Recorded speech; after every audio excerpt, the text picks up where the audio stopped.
Hello and welcome to the special business meeting for the District of Squamish for Tuesday, September 26, 2023. And as always, we're gathered to do our work today on the traditional and unceded territory of the Squamish Nation. And I would like to thank my council colleagues for all the touches of orange and or moose hide I see in the room as well. And not on camera here are the staff members with various pieces of orange integrated into their attire today. I think it's incredibly important that we take the time to reflect on the impacts of colonization. Well, frankly, always, but particularly at this time of year, and I'm looking forward to doing that with the community on Saturday. So please be advised that this council meeting is being live streamed, recorded, and will be available to the public to view on the District of Squamish website following the meeting.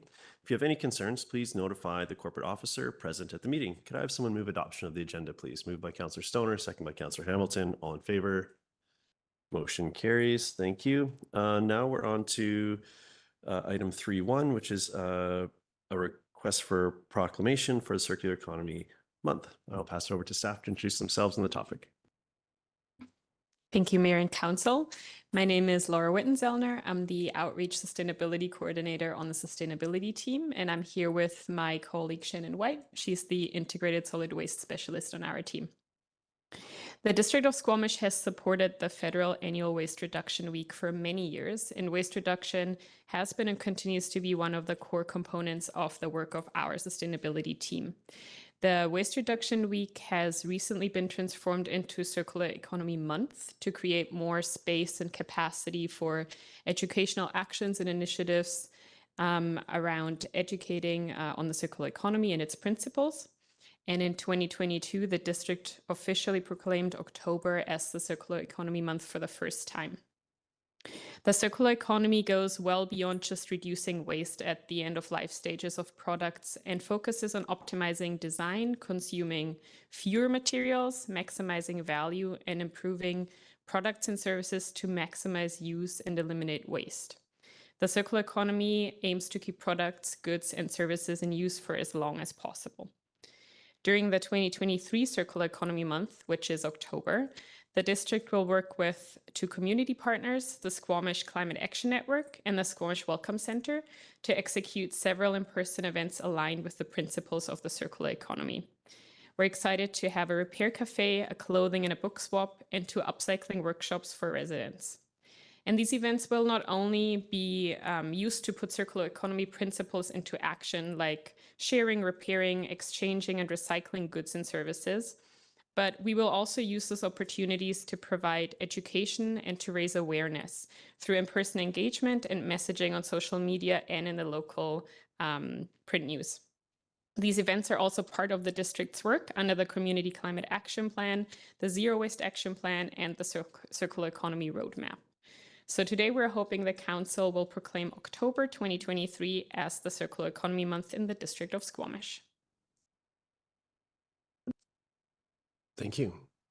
Council, do we have any questions for our guests? And if not, I would entertain a motion. Moved by, are you moving that, Councillor Greenlaw? Moved by Councillor Greenlaw, second by Councillor Stoner. Would you like to speak to it? Sure. I've expressed to several staff members that I'm very enthusiastic about circular economics, so I'm really happy to see this endorsed in the district. I think it's an incredibly important ideology that basically everybody should be embracing. So thank you for bringing it forward. Thank you. Councillor Stoner. Yeah, I think that this is an important proclamation to make, and I appreciate all the work that staff have planned out for the month of October to try and elevate this within our community. Once this motion is called on, I'll also bring forward a subsequent motion for my council colleagues to consider. Thank you. That sounds rather ominous, but okay. Any further comments on this before I venture my own? Just happy to support. I think these initiatives really are critical. As in an earlier session today, we talked about our community climate action plan, and the circular economy, I think, can play a great role in achieving the goals laid out there. So I'm happy to support this initiative, and yeah, look forward to seeing participating in all the events going forward. With that, I'll call the question. All in favor? Motion carries unanimously. You got Councillor French is joining us online. Councillor Stoner.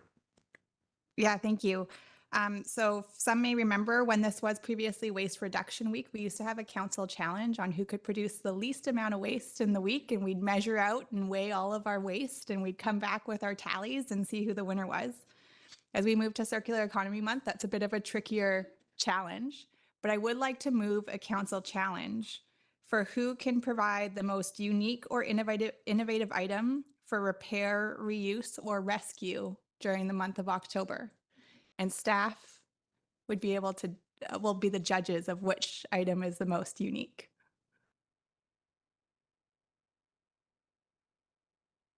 Is that a seconder? Oh yeah, I'm accepting that challenge. Oh, wow. Okay. Would you like to speak to it, Councillor Stoner? I think I already did, but I will send the actual wording to our wonderful folks who are taking minutes.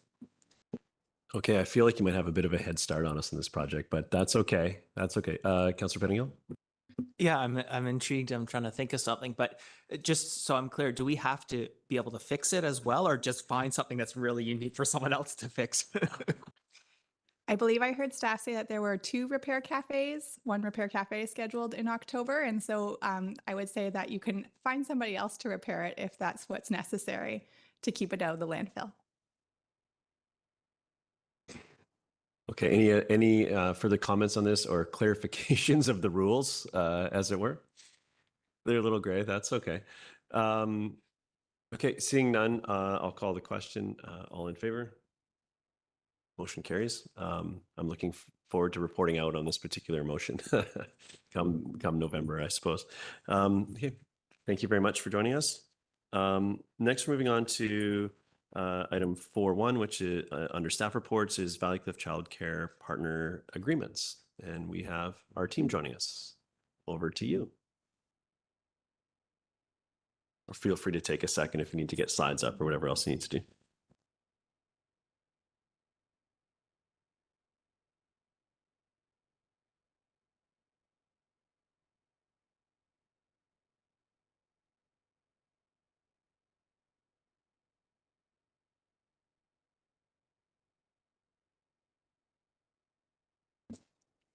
We're just going to need one moment to upload the correct file. Apologies.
Thank you so much, Council. Apologies for that technical delay. My name is Sarah McJanet, Community Planner. With me is Nav Triplett with Real Estate Services.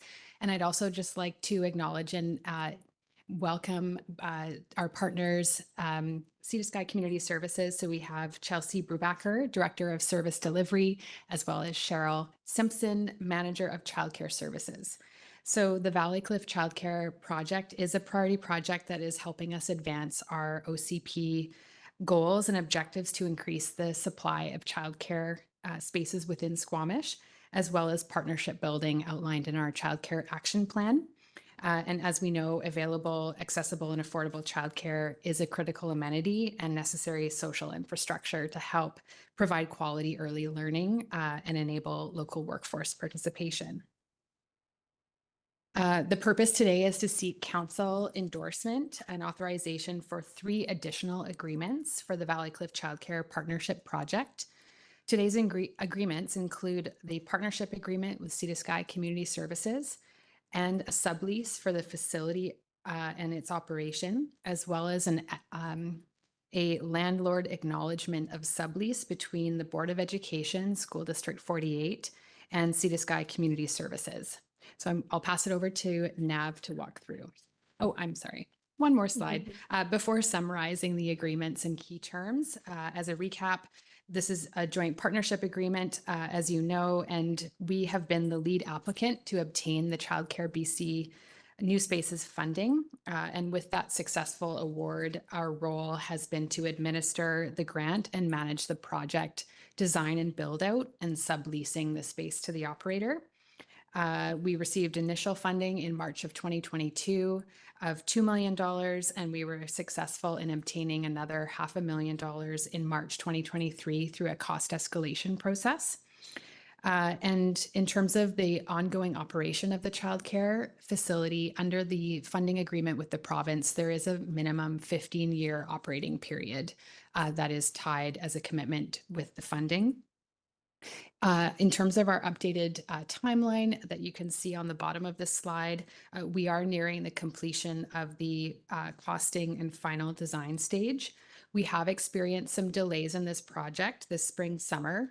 We undertook an archaeological impact assessment in May, and this required us to get another site alteration permit because there were positive results and some cultural materials found on site. We anticipate receiving our provincial and First Nations permits in October, which will enable us to move forward. And so we are continuing this final detailed design and costing in earnest. We are bringing a capital project update as part of next week's budget review alongside finance for some holistic review. And following our final cost planning, the next step will be preparing a building permit submittal and tender for a winter construction start. So that's a bit of an update on the overall timeline, and I'll just pass it to Nav for the agreements and key terms. Thank you, Sarah. So in order to facilitate this project, various agreements are required between the 3 parties. Already approved, we had the interim agreement and head lease between the district and School District 48. And then we need a landlord acknowledgement of sublease that is signed by all 3 parties. And then between the district and Sea to Sky Community Services, we have a sublease and partnership agreement. So the 3 agreements in red are in front of council today. And this is just a layout of the area, just so you have an idea of the lease area, and that's outlined in red on both drawings, and then the building is shown on the right side.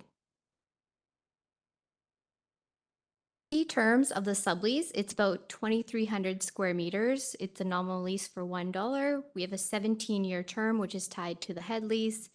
1 year notice by either party in order to terminate, and for maintenance, the district would be responsible for all the structural components of the facility, and then community services will complete routine maintenance. In terms of equipment and furnishings, there is a schedule that outlines what the district will be providing. For the landlord acknowledgement form, that document is what SD 48 consents to the sublease between the district and Sea Sky Community Services, and all 3 parties need to sign that one. In terms of that agreement, the other key terms are that the district would be responsible for everything still under the head lease, and any other further subleasing would require permission from SD 48. And I'll turn it back to Sarah to talk about the partnership agreement. Thank you, Nav. So on the partnership agreement, this is essentially where we secure the commitment for the long-term operation of the facility as required in the funding agreement with the province. So subject to requirements in the community charter, we are providing assistance to the nonprofit operator in the form of the subleased premises, as well as these eligible capital project costs. And on Sea to Sky Community Services part, there's a consent to deliver the project and perform duties of the authorized and licensed operator for the term required by the funding agreement, which is 15 years, to maintain the number of licensed childcare spaces at the facility, which is 36 within this standalone childcare. And there's also after-school care existing within the school itself as well, that is operated by Sea to Sky Community Services. And there are some other commitments around annual reporting, licensing and insurance, and the childcare program administration and management itself. So the agreement, the partner agreement, outlines the responsibilities for the district of Squamish, and then also what Sea to Sky Community Services is responsible for. And this also includes, as Nav mentioned, within the sublease, routine maintenance, repair, and replacement of leasehold improvements, while the district ends up being responsible for the base building itself. So with the staff report, there are 4 distinct resolutions for council consideration today. And I'll just read them out, although they are extremely long, so apologies for that. So firstly, the resolution is that council endorse the project partnership agreement and sublease agreement with Sea to Sky Community Services Society for the building and land located on a portion of 38430 Westway Avenue, based substantively on the terms and conditions attached to the report. Secondly, that council endorse the landlord acknowledgement of sublease with Sea to Sky Community Services and the Board of Education of School District 48, based substantively on the terms and conditions and attached to the report. Thirdly, that council authorize mayor and corporate officer to execute the project partnership and sublease agreement and landlord acknowledgement of sublease in a final form approved by the CAO. And finally, that the CAO be authorized to approve and execute any further documents related to the administrative matters covered under our delegation bylaw. That concludes the presentation. We welcome questions and comments. Thank you so much. Thank you. I have Councillor Stoner to get us started. Thank you. Through the chair, thanks for all us staffs and our partners' work in trying to sort out the details here. An important project for our community. I do have a few questions around the partnership agreement and then also the timing here. So the first one is around the partnership agreement. I didn't see anything in there around the expectation of affordability of the cost of which childcare would be provided to our community. I'm just curious if that's something that's been discussed with the partners. Thank you for the question. Just around the cost of space to families for the project. It's something that we will re-engage with Sea to Sky around. Currently, Sea to Sky Community Services, and I will ask our partners to please correct me if I get this wrong, but they are part of the application and have been successful in the $10 a day sites for some of these, some of their services within the community. I don't know if this one would be eligible and has to would require another application, but we can definitely report back to council around eligibility and what the project inclusion is around the $10 a day site. Okay, thank you. That would be helpful, especially to inform our future conversations. So your staff report does speak to an additional cost escalation that is anticipated, and that would be the second for this project, recognizing there are challenges on the site and the reality of construction that we're in this day and age. I am curious what the potential risks are by signing these agreements today and not having had that conversation to cover the gap in funding that we're starting to see emerge. Thank you for the question. Through to all of council. Certainly, this has been a long journey with the project, and we've been at this for probably 4 years. The agreements that have been drafted and underway, we've been working on them for quite a while, and this is happening in tandem with the detailed integrated design and costing that's happening. As mentioned in the report, we did receive a Class C estimate, and that is showing continued escalations. Although it's a small consolation, the escalations are not as great as we saw between the costing that we had upon application 2021 to 2022. They are softening a little bit, but there is a shortfall. The numbers are still in flux. We are, as mentioned, we're bringing a more fulsome update to council as part of the capital discussion through the budget to talk about troubleshooting around these escalations and what to do there. We're not at this sort of that decision point today around that. So we wanted to continue to bring these agreements forward, knowing that there's, flux around the pricing. But we'd be happy to get into more depth of discussion next week with finance around that. Okay, appreciate that response. I just want to push on it a little bit. So if we move to approve these agreements, but next week we don't approve an addition to the capital budget to cover the cost difference, then what happens? That would be a decision of council. And so these, the endorsement today around, in principle, around the agreement, if there's a decision later on not to move forward with the project for any reason, then we would halt any progress around the agreement. And these also will require the agreements to be in the final form, and they're not there yet, but they're almost there. Thank you. We're going to go to Councillor French and then Pettingill. Thanks, Mayor. In Schedule B, Equipment and Furnishings list, the list includes major equipment and furnishings to be included and provided. There are 5 notes in the list, and the final one is large play equipment within the outdoor play space. The schedule indicates that these items will be up to a value of X dollars. And I'm wondering at this point in the process, do we know what that X amount is? So between the time when the report was written and today, do we have that figure now? And if we don't, when might we know that figure? Thank you so much, Councillor French, for that question.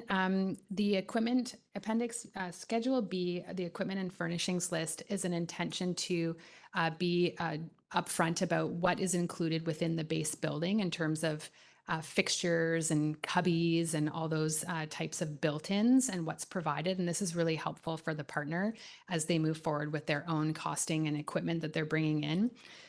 As part of our project under the New Spaces Fund, all of the capital major pieces that are part of that base building are included and eligible within the project, including large play equipment. So that's equipment that would be outside in the outdoor play area. And that's part of the licensing requirement to have all these fantastic play spaces and learning environments.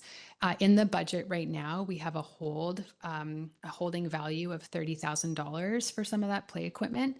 As mentioned, the Class C estimate, there's a lot in flux. We're doing a lot of work right now in scrutinizing every single cost within the building.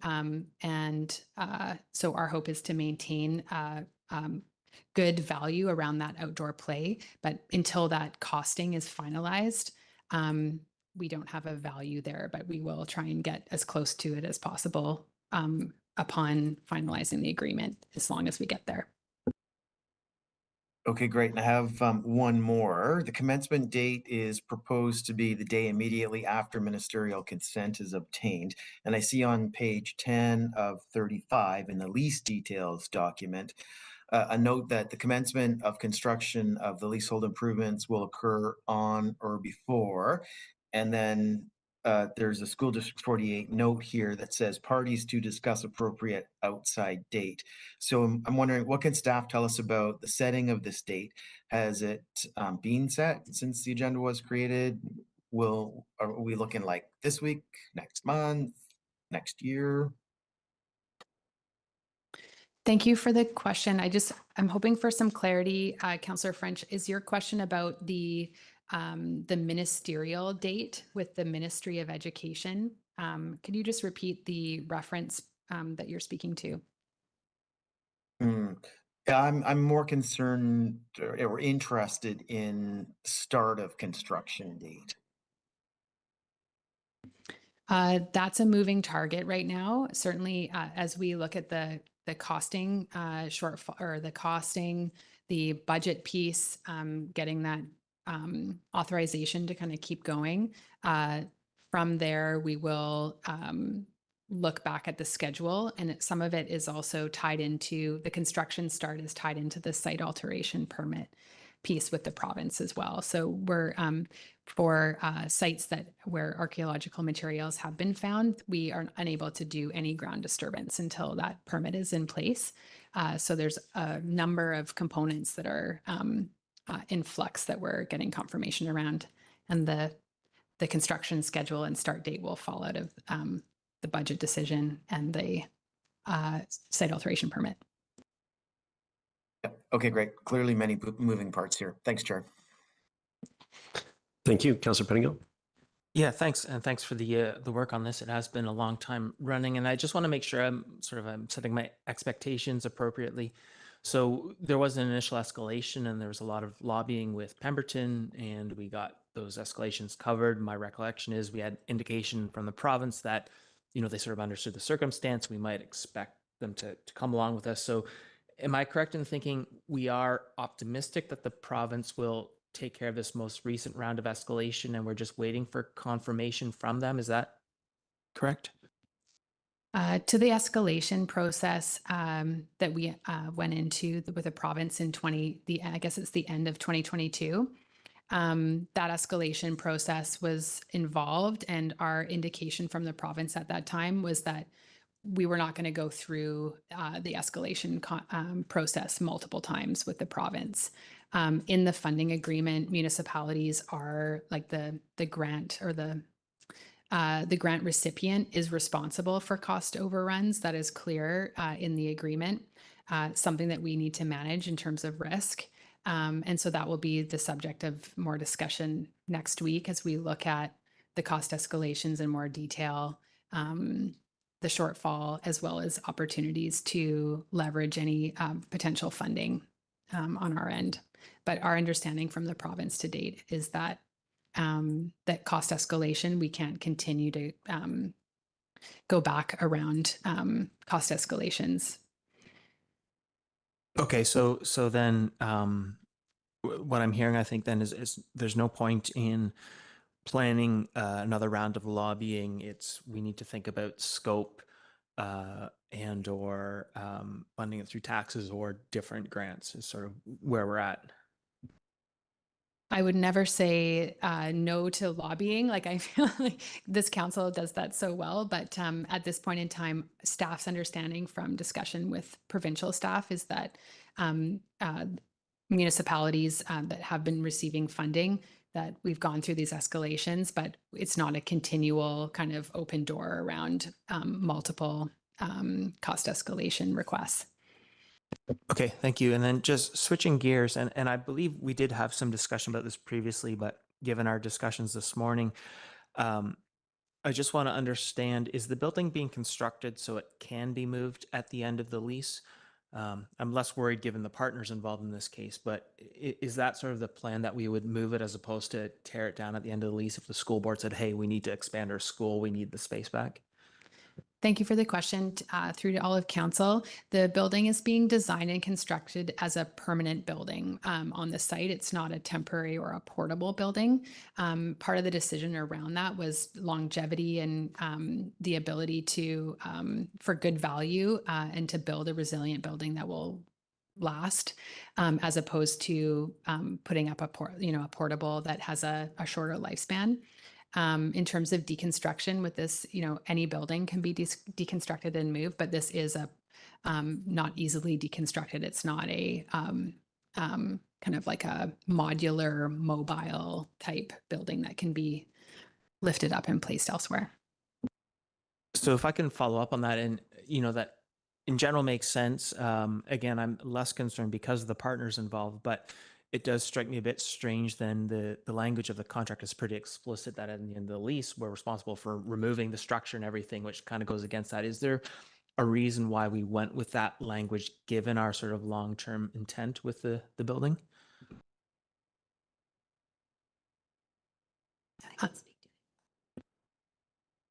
Through the chair. So that is standard language that we've worked through with them. And we've kind of left it so that it's open to negotiation at the end too, because we don't know where things will be at. We have a 17-year term and then a 6-year renewal. And then we can open up discussions earlier than that and say, hey, do we foresee using this space continually? Does the school district want to take this on? So that the language is still open to discussion at that point. So we can have those conversations closer to. Thank you. Council, I've enjoyed the discussion. We're going to come back to some pieces of this shortly. So for now, I'd be looking for someone to move staff recommendations or something else, if that's what they could desire. Are you moving the staff recommendations? Yeah, if I can move all four of them at the same time. I think we can do all four of these together. I'll second that. Would you like to speak to it at all? I think this highlights the complexity of bringing together a project with many partners. I think it's really important that we do this work and then we do it carefully. And I thank you and your partners, for all the diligent work you're doing on this. It's taken a long time and it'll continue to take a long time and effort, but it's worth it. So thank you. Go ahead, Councillor Stoner. Thank you. Through the chair, I will be supporting the motion on the floor. I do think that there's a lot of work that's gone into getting these agreements to where they are. And in principle, I think it's the direction we need to be going. There is still a big question for me on next week's discussion around the cost escalation. And we're now looking at over $80,000 a space and municipal tax dollars or amenity funds to cover that gap. And so for me, coming back to that conversation next week, it'll be important to understand what the affordability level is, if these units or if these spaces can be rolled into the $10 a day childcare program, or if that's an additional round of advocacy that Sea to Sky Community Services needs to do with the province. Just understanding that landscape for me is going to be really important for forthcoming conversations. But I think having these pieces all in order, depending on future decisions of council on the funding piece, will help hopefully expedite that work and minimize any further delays. So I will support the motion on the floor. Thank you. Thank you. I'm happy to see this piece of this complicated puzzle move forward. And as we've talked about throughout this, we have another touch point coming up that will be critical. I'll reinforce the point around clearly understanding what the affordability, like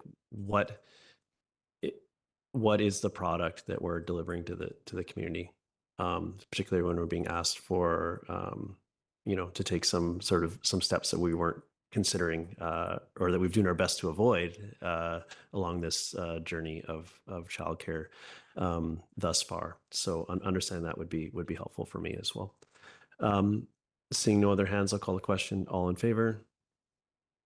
Motion carries unanimously. Thank you very much, and we'll see you back next week.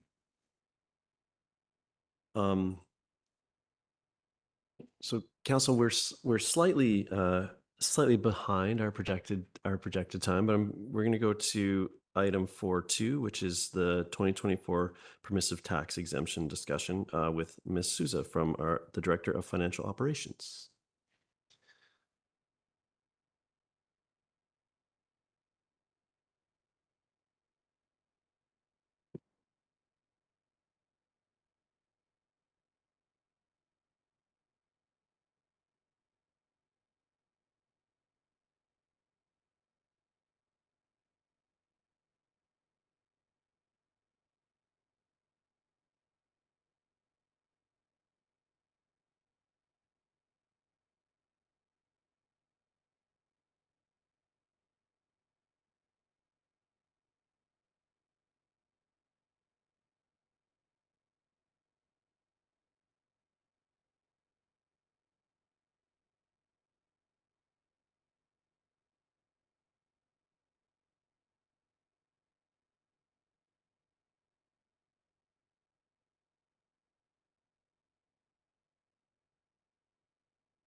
Hello. Before we proceed too far, I wanted to highlight that Councillor Anderson in the past has declared a conflict on one of the on one of the properties in question. So, which is the golf course. Is that going to hold true at this point, Councillor Anderson? Yes, Mayor Herford, thank you for bringing this up. And conveniently, the item is located as the last one, item E. And I will be excusing myself from discussion of that item, as I will explain as we come to it. Yeah, thank you. I just wanted to highlight that for staff going in, just to, if we could avoid discussion of that particular property until we have to, at which point to allow Councillor Anderson to participate as fully as possible in the rest of the discussion round. Thank you. But over to you.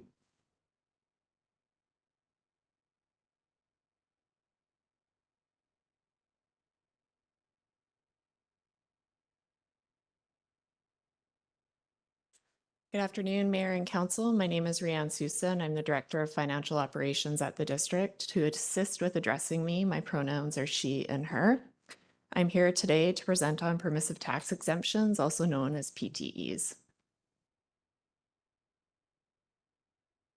The two goals of the presentation today are to receive Council endorsement of the amendments to the permissive tax exemption policy and to receive Council direction on which permissive tax exemption applications to bring forward for bylaw first three readings at the October 3rd regular business meeting.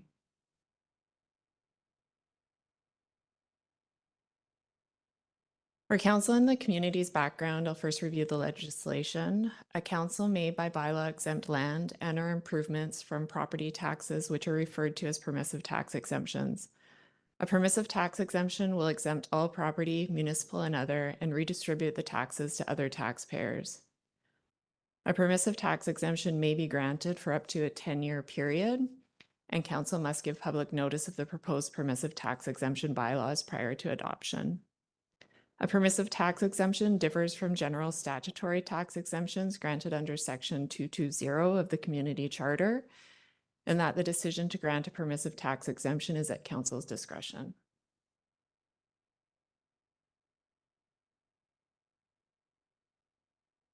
Continuing with background information, in 2022, the permissive tax exemption policy was amended to include non-market and affordable housing criteria. When staff presented the 2023 permissive tax exemption applications to Council last year, Council directed staff to continue to review the non-market and affordable housing criteria and bring it back to Council if further amendments are recommended. As directed, staff have reviewed the criteria, which included discussions with non-market and affordable housing operators in Squamish, and have further improvements to recommend. The improvements are as follows. First is the removal of paragraph 1.1, as it's a duplicate of the requirement that an application must meet criteria contained in sections 224 to 227 of the Community Charter.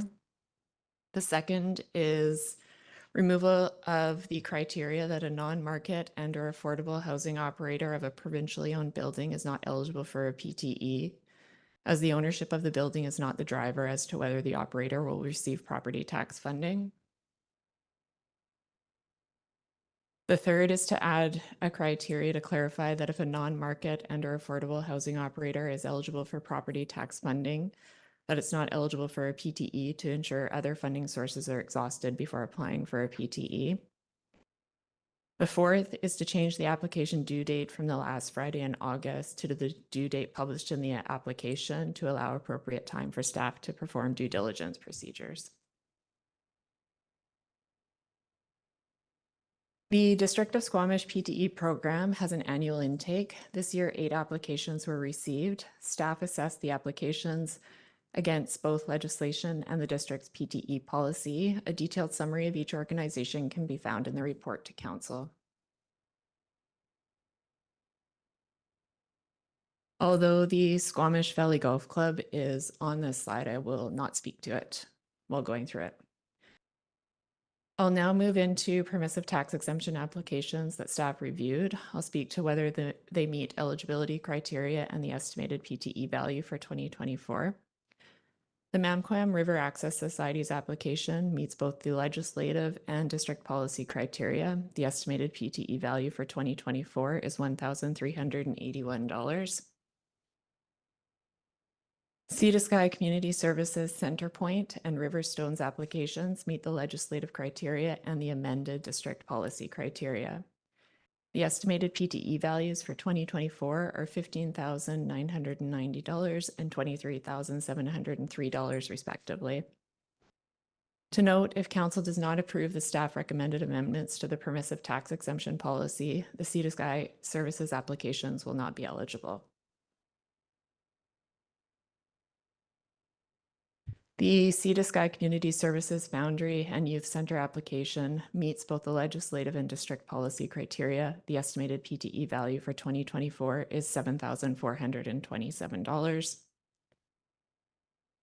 The Sea to Sky Montessori Society application for the Montessori School meets both legislative and district policy criteria. The estimated PTE value for 2024 is $4,478. The Squamish Helping Hand Society application for the overdose prevention site meets both legislative and district policy criteria. The estimated PTE value for 2024 is $18,904. The Squamish Helping Hand Society application for Under One Roof meets both legislative and district policy criteria. The estimated PTE value for 2024 is $2,232. And at the request of the chair, I will not speak to the Squamish Valley Golf Club until a conflict has been declared. If council moves forward and grants PTEs for each of the eligible applications for the time period recommended by staff, the municipal and other taxes that will be redistributed are $105,000 in 2024, $50,000 in 2025, $52,000 in 2026, and $55,000 in 2027. When the 2024 applications are added to the PTEs that have been granted in previous years for 2024, the total 2024 taxes redistributed to other taxpayers is estimated to be $4,776,000. A summary of the motions before council are: first, the amendments to the District of Squamish permissive tax exemption policy, as well as the eligible applicant permissive tax exemptions are brought forward for first three readings to the October 3rd regular council meeting. I'll now turn it back over to the chair. Thank you. Thank you very much. So council, we'll do a session of questions on this, and we'll steer clear of the golf course, and then we'll handle those at the end. But go ahead, Councillor Hamilton. Thanks very much. Through the chair, I've got two questions that are probably more about filling my understanding. In the earlier in our summary and in your summary, you said the ownership isn't the driving factor. Yeah. But I'm confused by then when we talk about the developer being the owner, is the for-profit or not-for-profit characterization or status of the owner, is that relevant?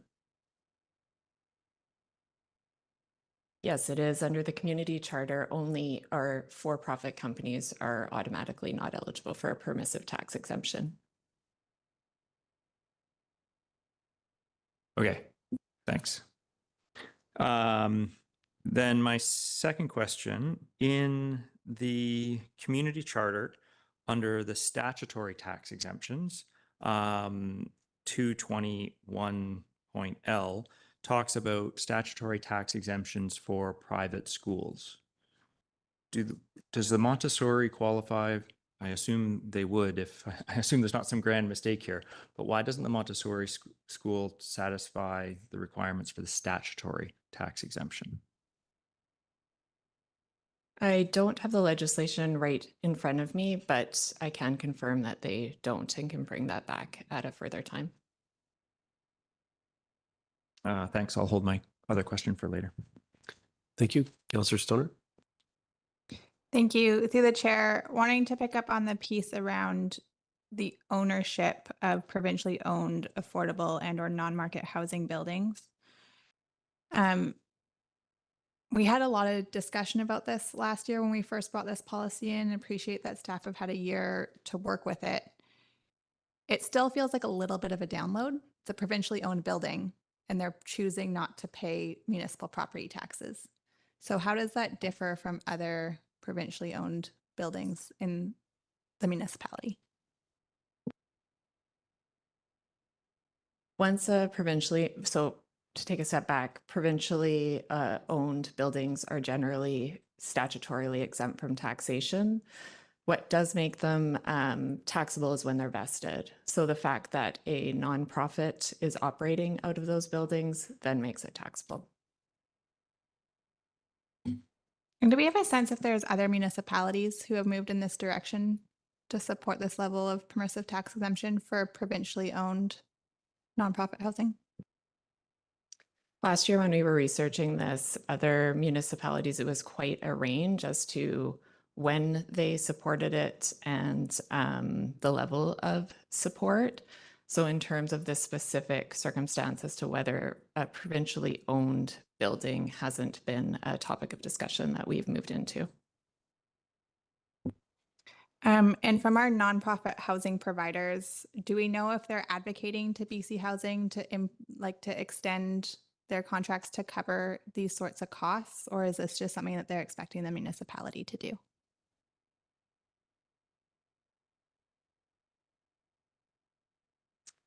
So through the chair, sorry, I've been missing that throughout the presentation. Through the chair, the operating agreements were provided to staff for the purpose of reviewing a permissive tax exemption. However, the details are confidential. They're not publicly known. So I can't actually speak to that specific point. Okay. And then finally, the permissive tax exemption for Sea to Sky Montessori Society. I feel like that one has come before us before and we haven't supported it. I'm just wondering if you can speak to the history or if they've previously received. For the past 2 years, it's quite new that it's been operating out of the Loggers Lane location. It has been put forward by Squamish Montessori Society for a PTA application last year and the year before. It was not granted, and primarily due to the fact that there's 2 operations from that location. One's a for-profit company and one's a not-for-profit company. Only the not-for-profit expenditures are eligible for PTE. So the delineation between the two becomes difficult. In this case, the owner operator has put forward that it's a 50-50 split. So that's how we moved forward with the assessment. You're good for now. Okay, I'm going to go to Councillor French, and thank you for using the hand icon, Councillor French. That's how we need. Yeah, but go ahead, and then Councillor Pettingill to follow. Okay, so with the wondering what is the advantage of taking out the specific reference to an identifiable date on the calendar for submitting applications? So staff wanting to move to a date that's determined year by staff. What's motivating that particular wording change? Through the chair, the motivation is now that we have non-market as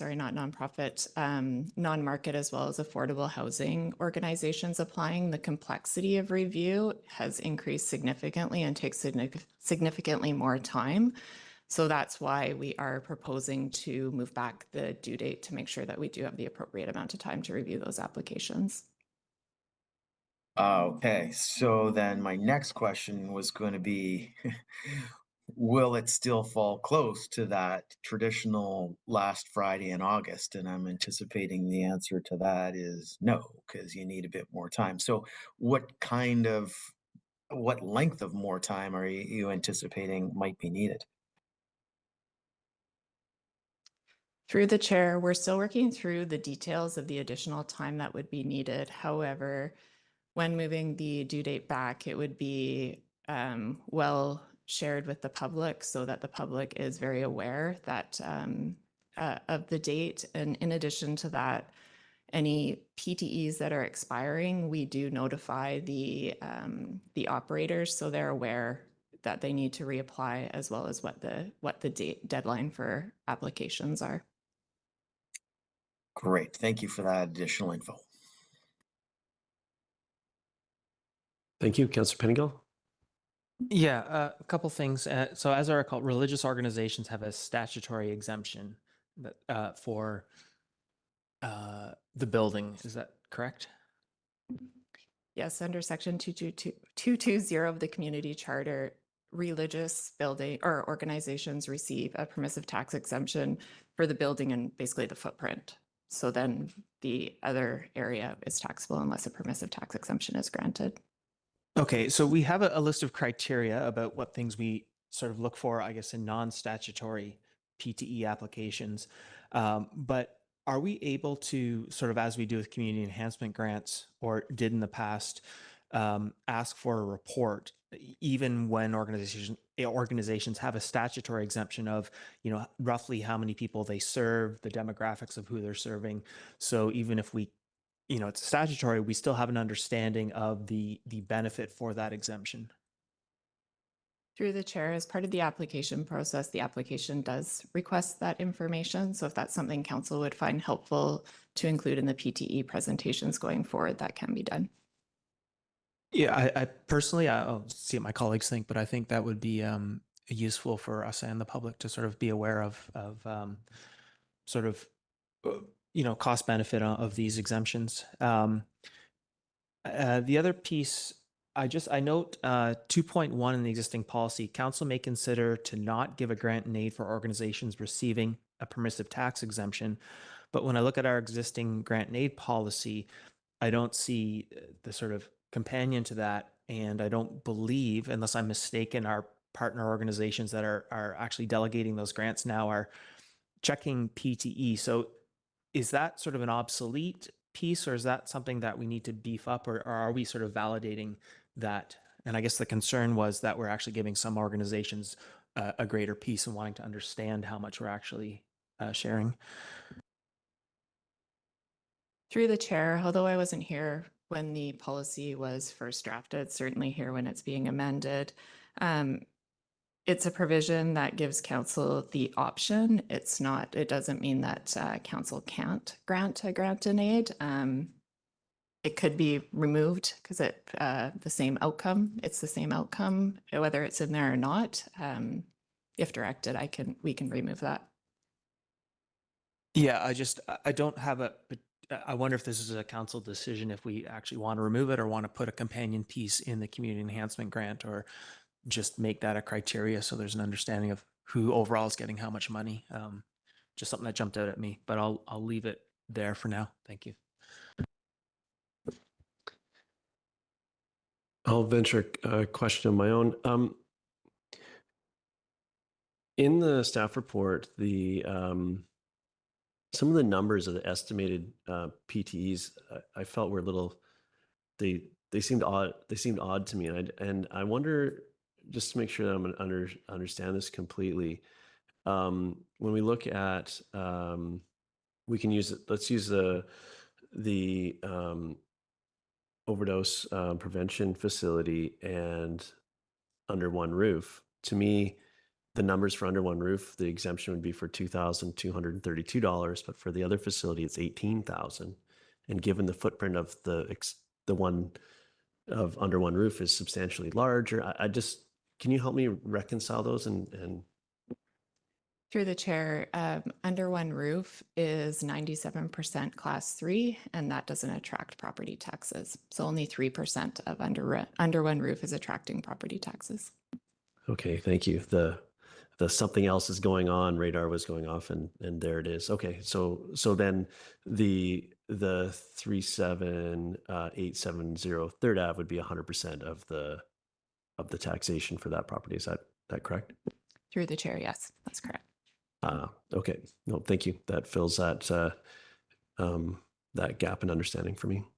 Council, other questions before we move on to a session that will focus on the golf. Any questions around the golf course? Go ahead, Councillor Stoner. Yeah, thank you. Can you just remind me which projects actually include non-market housing as opposed to affordable housing? I think it's the Sea to Sky Community Services for Spirit Creek. But do you know, and granted, this is a detailed question, but I'm just curious, like as we look to potentially expand the PTE list to more affordable housing operated business or nonprofit businesses, I'm curious about the breakdown between affordable versus non-market, and also forecasting the reality that we have a lot of non-market units that are about to come onto the market that will be developer owned, but may be transferred to nonprofit societies, and the impact that that could have on our taxation overall in the long term. And so I'm just curious about breaking this out between affordable and non-market.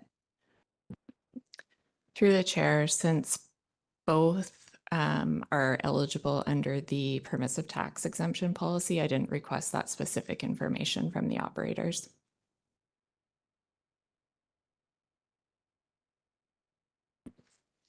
Okay, council, seeing no further questions here. Is there anything else while we have the group together that you're looking for feedback on before we break out into and I would like to discuss the golf course before we come back. We'll do individual votes. So I just want to make sure that we have a chance to discuss the whole picture before we do that. So I'm going to go to staff first. I see your hand, Councillor Hamilton. Through the chair, no further feedback is needed. Thank you for asking.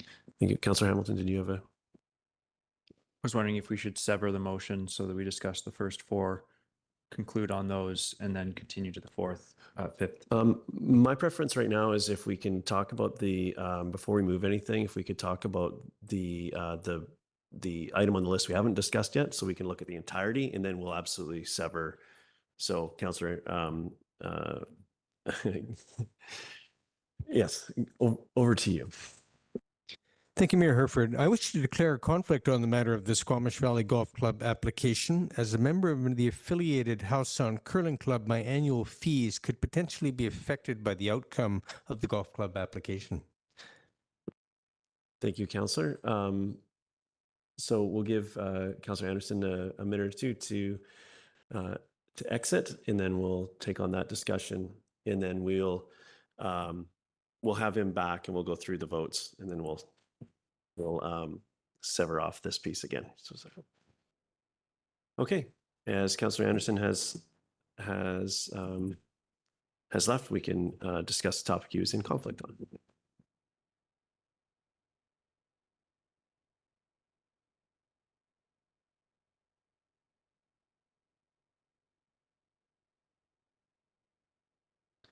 Actually, before you have a question, I just want to give staff a chance to speak to that item, and then we'll open with questions. But you're top of the list, Councillor Hamilton.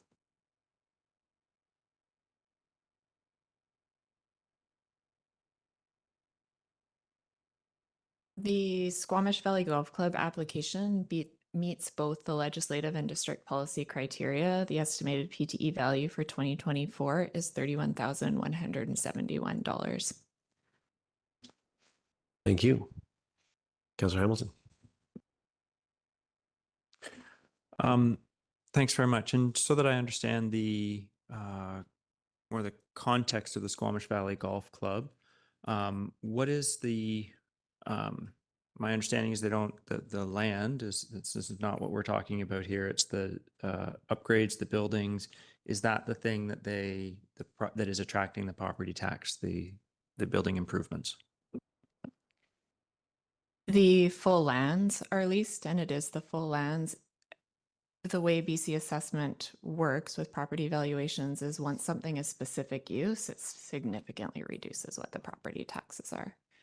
In regards to what's being put forward as a permissive tax exemption are the for-profit pieces of the golf course, which is the pro shop and the restaurant. Or sorry, the opposite.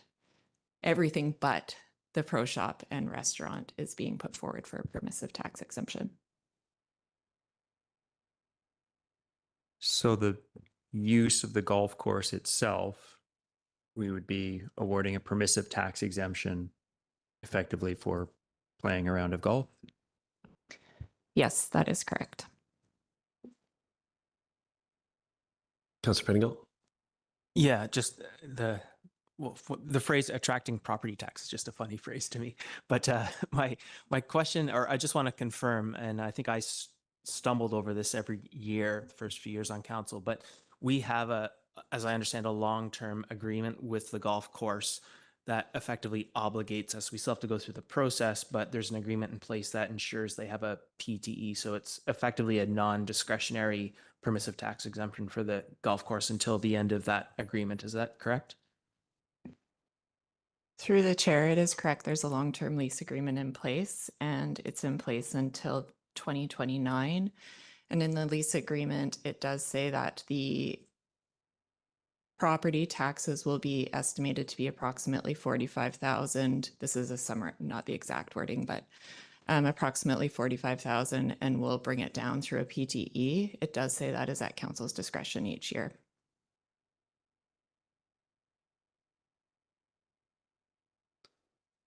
Okay, other questions here? Councillor Hamilton? In the description of the criteria for qualifying, like a member being, all members of the community being able to access the facilities was a criteria. In considering the Squamish Valley Golf Club is actually not open to membership, they have on their website, they say we're not open to membership because we're full and our wait list is full. How does the Squamish Valley Golf Club meet that criteria? Through the chair, although it's not open for membership, it's my understanding that you can still pay green fees and golf at the golf course.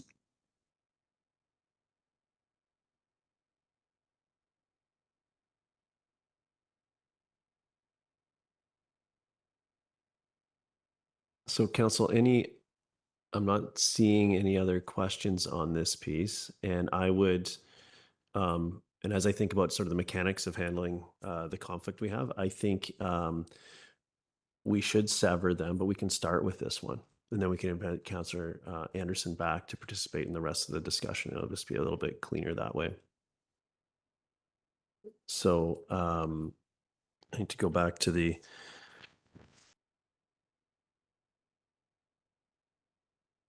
So that would be that staff would be directed to bring forward permissive tax exemption bylaw to the regular business meeting scheduled for October 3rd for the following. And we'll just, and I'll go ahead and move that up. Item E, which is for the Squamish Valley Golf Club. By itself, seconded. Thank you. I'll speak to it briefly. I think this is this particular piece is a piece of sort of regular business that happens at the municipality and is essentially tied up in the lease of those lands. So I'm happy to support this, and it does exclude the for-profit sections of the golf course, being the pro shop and the restaurant facility. So I think this is an appropriate course of action. Go ahead, Councillor Stoner, and then Hamilton. Thank you. Through the chair, I will support the motion on the floor. Similar to Councillor Pettingill, this is one that I scratch my head every year that it comes around.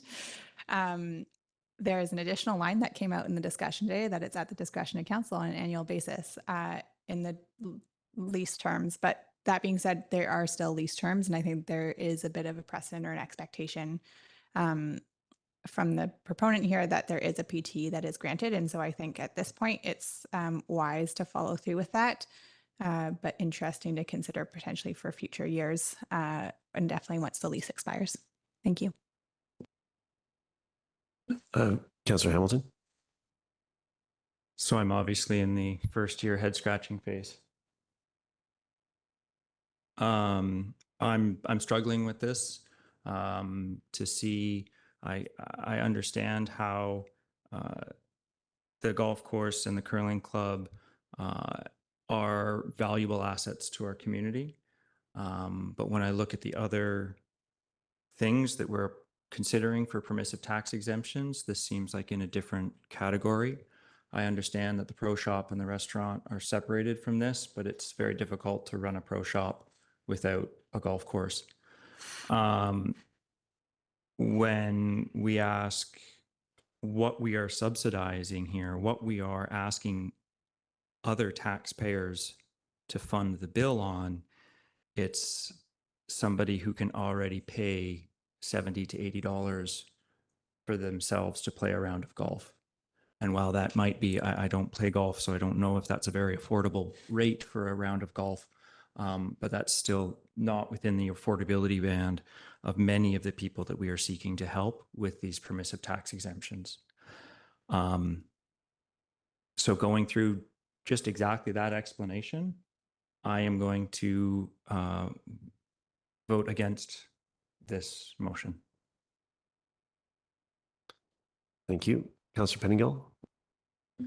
Yeah, I think it is actually news to me that this is at the discretion of council. I was under the impression it was not, and that's why I'd sort of, despite it being counterintuitive, had gone along with it. I think I still have some questions. I know there's a lot of use aside from golf that the community uses, and so I have a number of questions, I think, before I want to revoke this PTE. I feel some notice is due, and I still have some questions. So I think my inclination is to support it this year and keep with the pattern, but I'm not sure about next year. And I have some questions I want to understand.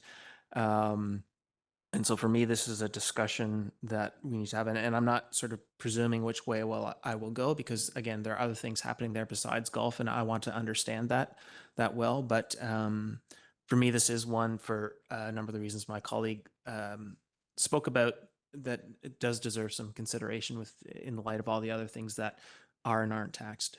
So support it this time, but I'm not sure about next year. Thank you. Thank you. Councillor French?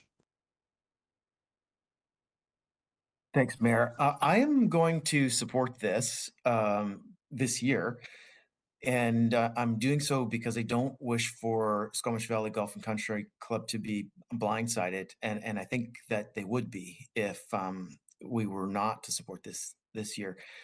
I clearly hear what my council colleagues are saying, and I'm supportive of this conversation going into next year, with the golf club being aware that we're having the conversation so that they could potentially be prepared for an outcome that will be more costly for them. Thank you. Yep. Go ahead, Councillor Greenlaw. Yeah, I'm going to echo the comments of my colleagues and say I'm supportive of it in the moment, but because I don't want to blindside a local business, but I think we should have some conversations about this in the upcoming year. Thanks. Thank you. So with that, I'll call the question. All in favor? Opposed, if any? Councillor Hamilton opposes. Motion carries. Thank you. So we'll get, could someone run and grab Councillor Anderson from the, okay, thank you. So we'll wait for Councillor Anderson to rejoin, and we'll run through the rest.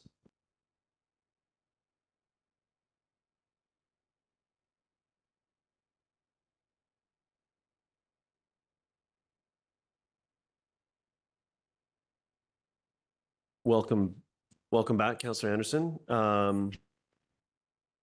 We've already dealt with the matter of the Squamish Valley Golf Course in its entirety, so we're now to the staff recommendations we have before us. The first being that council approve the amendments to permissive tax exemption policy as presented, and then the list of properties in section 2. So those are the two pieces of business left on this topic. I will move that council approve the amendments to the permissive tax exemption policy as presented at this meeting. Are you seconding? I would just request a severing of item of the Montessori school. Yeah, I was going to do this. I moved just the First one? first piece, and then we can go through and stick handle our way through the next list. So on the first piece, you're seconding that. Thank you. I'll speak to it briefly. Thank you for your work on refining this policy and helping both us, I guess us, the community, and the applicants make make it make sense and work for us all. So I appreciate that, and I think it's absolutely reasonable. Seeing no other hands on this, I'll call the. Oh, sorry. Do you want to speak to this one? Go ahead, Councillor Stoner. Yeah, thank you. I'm still struggling with this one a little bit because I don't think I fully understand the potential implications that this has on our future tax years, and what other projects may be eligible over time. And it still feels like a bit of an additional download from the province. I'm having a hard time reconciling those two things. I realize that this is an all hands on deck trying to address the issues of affordable housing, and this is perhaps one way that the municipality can show up in a big way. But it doesn't feel entirely fair or well thought out. I will support it because I feel like we are iterative in this process. And so we did one way last year and we're learning from it. And I think there'll be another conversation next year.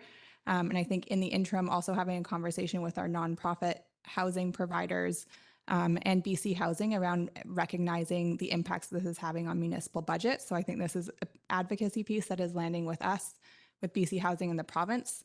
But I think it's what's necessary in the interim, but I don't think it'll necessarily be forever. So I want that message to be clear with our nonprofit housing providers that they still need to show up and start advocating to BC Housing in the province that this is not going to be the be-all solution. Thanks. Thank you for that, Councillor Pettingill. Yeah, I'm in a similar boat and going to support it for a similar reason that I think this may be a need to be iterative, ongoing, and maybe for people to sort of, I guess I'm a bit torn because we want people to be able to plan their financial investments, especially when it's for housing and so on. But we also, as council, I think, want the flexibility to understand and react. So I guess we'll just have to sort of work through that as a community and make sure we are speaking together. The other piece that I would think, when we come back and look at this piece again, coming up on next year, is to understand the alignment with the community grant policy. That piece I called out, whether we remove the language in the permissive tax exemption or add some language in the community grant policy. I think there needs to be some alignment there. And so maybe when we have this discussion with the housing, we can talk about that piece too, because I would appreciate hearing from my colleagues on that, but I don't feel that's an urgent piece to address right at the moment. So I will support this. Thank you. I just want to speak to a couple points that were raised here. And I think it is really important to understand if we're extremely successful in our housing policies, how impactful that can be to our taxation, which is essentially what we're looking at here. Sadly, we're a ways away from being extremely successful in our housing initiatives, but it's something that that does need to be, I would expect, to be considered in future modelings going forward. And when we overlay our housing needs and assessment with future taxation models, I think there's a lot of interesting pieces that'll be highlighted there. And frankly, using this process and leaving this piece of financial up to the council of such an important taxation piece up to the council of the day to continue to support isn't sustainable funding for these operations. And frankly, it's far too volatile as we sit around here contemplating these, and they deserve another solution. But we have this tool before us now, and I think it's appropriate that we use it, but it's absolutely imperfect in those ways we highlighted and likely others. And that's why we need to continue to refine going forward. So I'll call the question. All in favor? Motion carries unanimously. Thank you. Yeah, go ahead, Councillor Stoner. Yeah, thank you through the chair. I'm just wondering if I can ask a clarifying question to staff. So the permissive tax exemptions for Sea to Sky Community Services have all been bundled, but one of them is specifically for the provincially owned Centrepoint and Riverstone properties. And I'm just wondering if you can identify which one that is, with consideration of maybe only giving it a 1-year PTE, given the comments that we just heard. Through the chair, you'd like in the motion for me to identify which are each? Yeah, or specifically which one is for the Centrepoint and Riverstone properties that are provincially owned. The first set of roll numbers, so 500, the 500s, 500, the last three numbers are 0.4 to 0.018 is Centrepoint.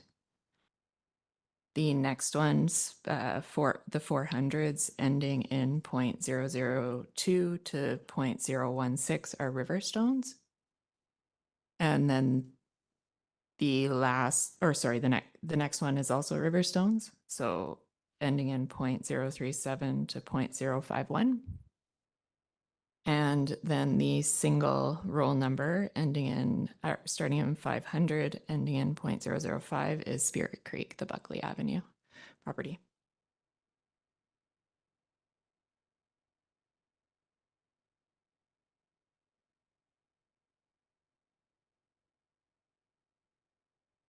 Yep, go ahead, Councillor Stoner, and then I have you, Councillor Pettingill. Yeah, and then just one further clarification on the Foundry Sea to Sky. I would have assumed that that would have fallen under the statutory PT as it's a provincial healthcare facility, but that doesn't seem to be the case. I'm just wondering where that gap might be. Through the chair, it's being operated by Sea to Sky Community Services, so it's not exempt. Are you good, Councillor Stoner? You're good? Yeah. Okay, Councillor Pettingill. Yeah, I apologize. I just want to make sure with the Montessori, am I correct that we did not grant a PTE at all last year? Through the chair, yes, that's correct. Okay, thank you. Okay, so we have the staff recommendation before us in where I believe we have the ability to move them all together. I did hear some calls for severing different pieces and some investigative pieces. So this would be where we would do that before someone moves everything together and we have to try to amend and so on. So if anyone would like something dealt with separately from the group, this would be that. Maybe let's treat it that way. Would anyone like to pull anything from the group and then we can try to move? If there is a group left, we'll try to move that group and then we'll deal with what's left. Go ahead, Councillor Hamilton. I'd like to pull item 2C, Sea to Sky Montessori School. Okay. And I'd like to pull 2B.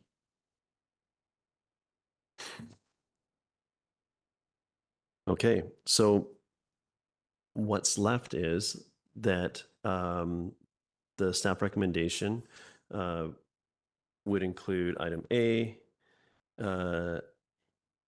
D and E, or D, A and D, and then we have B and C to deal with separately. Is that correct? Did I get you correct, Councillor Stoner? B, you're pulling? Yep, I haven't moved. Yep, go ahead. Can I just clarify with staff again? The staff report says, and this is again speaking to the Centrepoint and Riverstone properties, that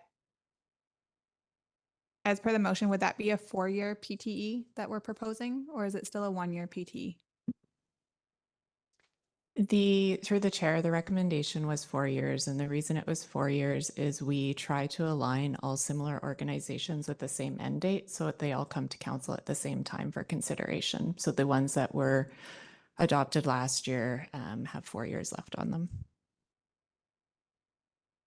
But those were slightly different because they weren't provincially owned buildings, correct? Through the chair, yeah, you're correct. Councillor Pettingill? Yeah, thanks. I just want to,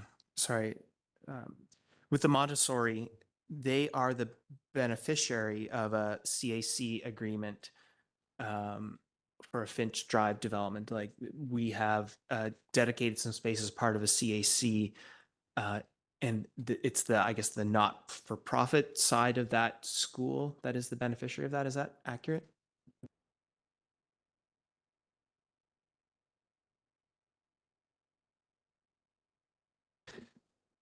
I see a few. Mr. Vilniskis? Through the chair, the development on Finch that has included commitments for childcare space I don't believe is related to the PTE that's being considered here.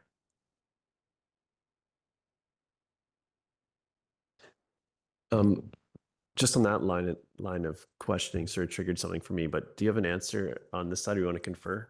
Yep.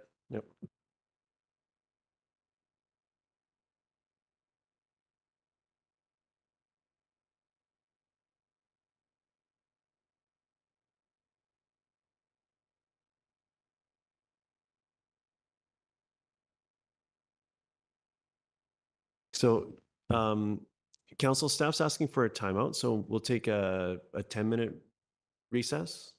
It'll give us 5 minutes, 5 minutes. 5-minute recess. We'll be back at 2:55. Thank you.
Welcome back to the special business meeting of District Squamish for Tuesday, September 26th. We had a brief break and we're back talking about permissive tax exemptions. I will turn it over to staff. Through the chair, would it be okay to ask you or ask for you to just ask your question one more time to me? And then I'll respond to it. I believe that was Councillor Pettingill's question. Yeah, might be my freshly shaved head, but just wondering if the Montessori is, my understanding was some portion, the not-for-profit or the for-profit portion, or maybe it's all the same thing, is the intended beneficiary of a CAC for daycare space attached to a Finch Drive development, or I suppose it doesn't matter the specific development, but they are the theoretical beneficiary of a CAC space. I'll just, through the chair, I'll just step back and explain the ownership structure in the two locations, and then specifically to the CIC, ask my colleague, Mr. Valleycliffe, to speak to the CIC specifically. There are two organizations and two locations. So from the Loggers Lane location, both of the organizations are operating from. 50% of it is the society, which is the independent school. 50% of it is the daycare, which is the for-profit company.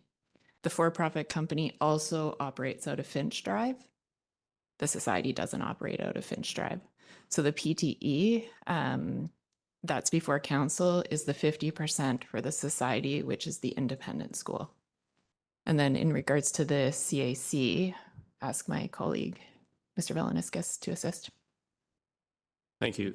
Through the chair, the community amended contribution for the 1001 Finch Drive, it doesn't actually include the childcare space as an amenity. It's a rezoning consideration that will be provided as a childcare space, but there's no discount or long-term commitment to have that space, secured in the long term for childcare. So it wasn't considered as a CEC in the rezoning process. It was a rezoning consideration and a supported land use, but not an amenity. And thank you. And just to clarify, we talked about two entities then. If I'm understanding it's the same individuals, but the not-for-profit side, then they provide more affordable childcare, $10, that sort of distinction, whereas the for-profit piece may not do the $10 a day and may not be as affordable. Is that effectively the dividing line? The dividing line is the services that the organizations provide. So the for-profit company is the daycare. I'm not sure what dollar value they're charging because it's for-profit, so it's automatically excluded from being eligible for a PTE. It's the independent school. That's the not-for-profit. That's a society that's eligible for a PTE. And I have a question on this, or this discussion just triggered a question in my mind. A lot of the facilities that we're looking at here are very much tied to the location that they're in. What happens if there's a move to operate out of a different space in the time frame of the PT? Does it stay with the property, or is this something that's tied to the entity and there's not a risk that way? I'm just curious of the mechanism. But we're here having the discussion. Through the chair, the PTE is awarded to the applicant and on that property for that specific purpose. So if something changes, we would be notified so that the PTE could be then contemplated if something changes. Okay, thank you. Council, any other questions before we entertain motion here? And the ones that are alive in this block, I'd like to deal with them first, which would be items A and D. So I'll move items A, staff recommendation, but only items A and D, seconded by Councillor Hamilton. I think we've spoken a lot about these, so I'm just going to say this is in line with policy. I'm happy to support this going forward. Any other comments on these ones? Seeing none, I'll call the. Oh, sorry, I make sure I look for Councillor French. I was on the wrong screen. There you are. Okay, seeing no hands, including from Councillor French, I'll call the question. All in favor? Motion carries unanimously. Thank you. And now we are on to the outstanding ones. Maybe we go alphabetically. Councillor Stoner, did you want to tackle item? You have an alternate recommendation for item B? Yeah, my proposal would be that we grant permissive tax exemptions to the Sea to Sky Community Service roles for Centerpoint and Riverstones for 1 year, and the Spirit Creek Buckley Ave for 4 years. And I'll speak to that if it's seconded.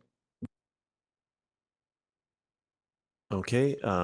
Are you seconding that? Okay.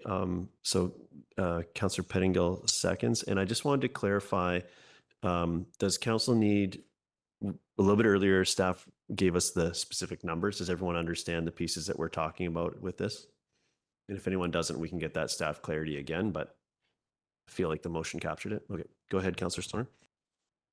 Yeah, I'm still just, as I mentioned earlier, a bit tentative as we expand our support through permissive tax exemptions for affordable and non-market housing.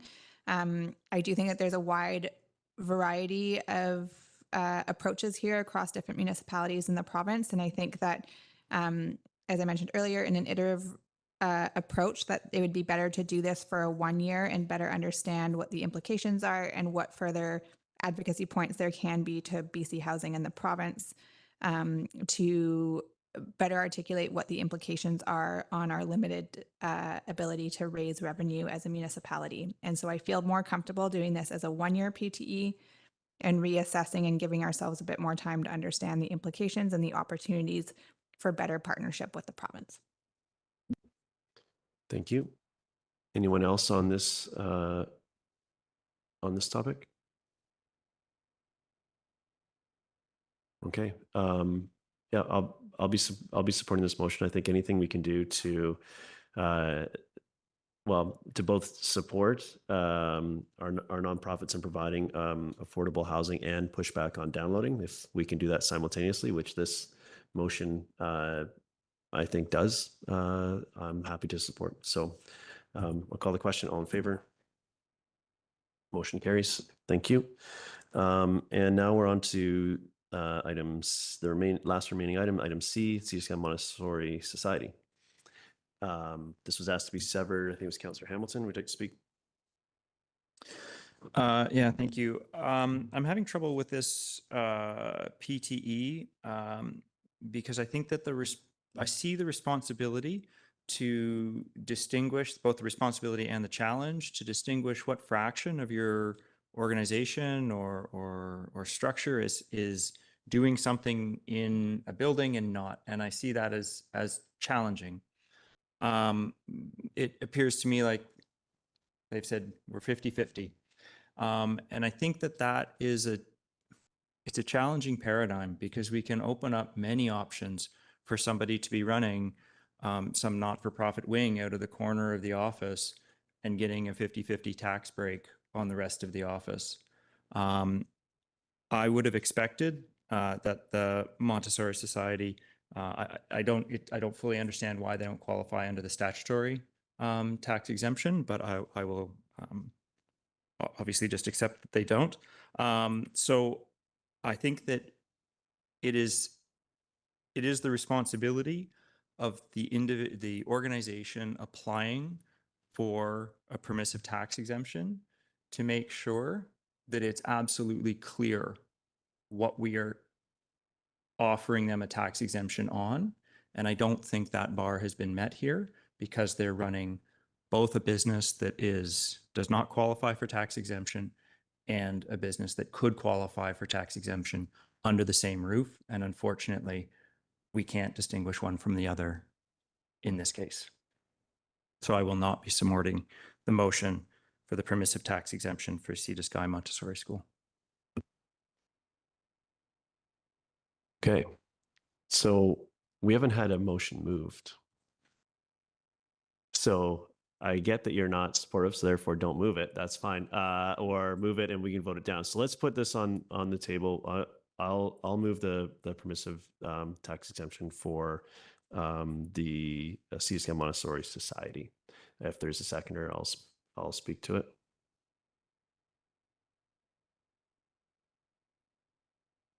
Councillor Greenlaw seconds. Sorry, thank you. I was looking at the screen. I didn't see. Thank you. Just briefly, as in the staff report, the Sea to Sky Montessori Society, their application meets both the legislative and policy requirements. And as they are assessing what services they will provide, we understand that there's some new locations for some of their operations, and it's a time of flux for them.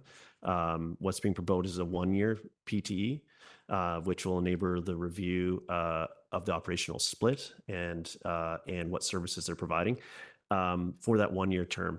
Also, the estimated PTE value for 2024 is $4,478. So I think I think this is the recommendation is well reasoned and goes perhaps not as far as some would like to address the challenges with the arbitrary 50-50, which what feels like an arbitrary split of 50-50. Maybe that is correct. But I think this meets the spirit and intent of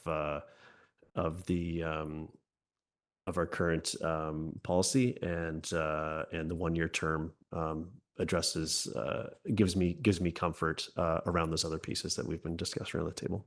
So I'll be supporting. Councillor Stoner, then Pettingill. Thank you. I won't be supporting the motion on the floor.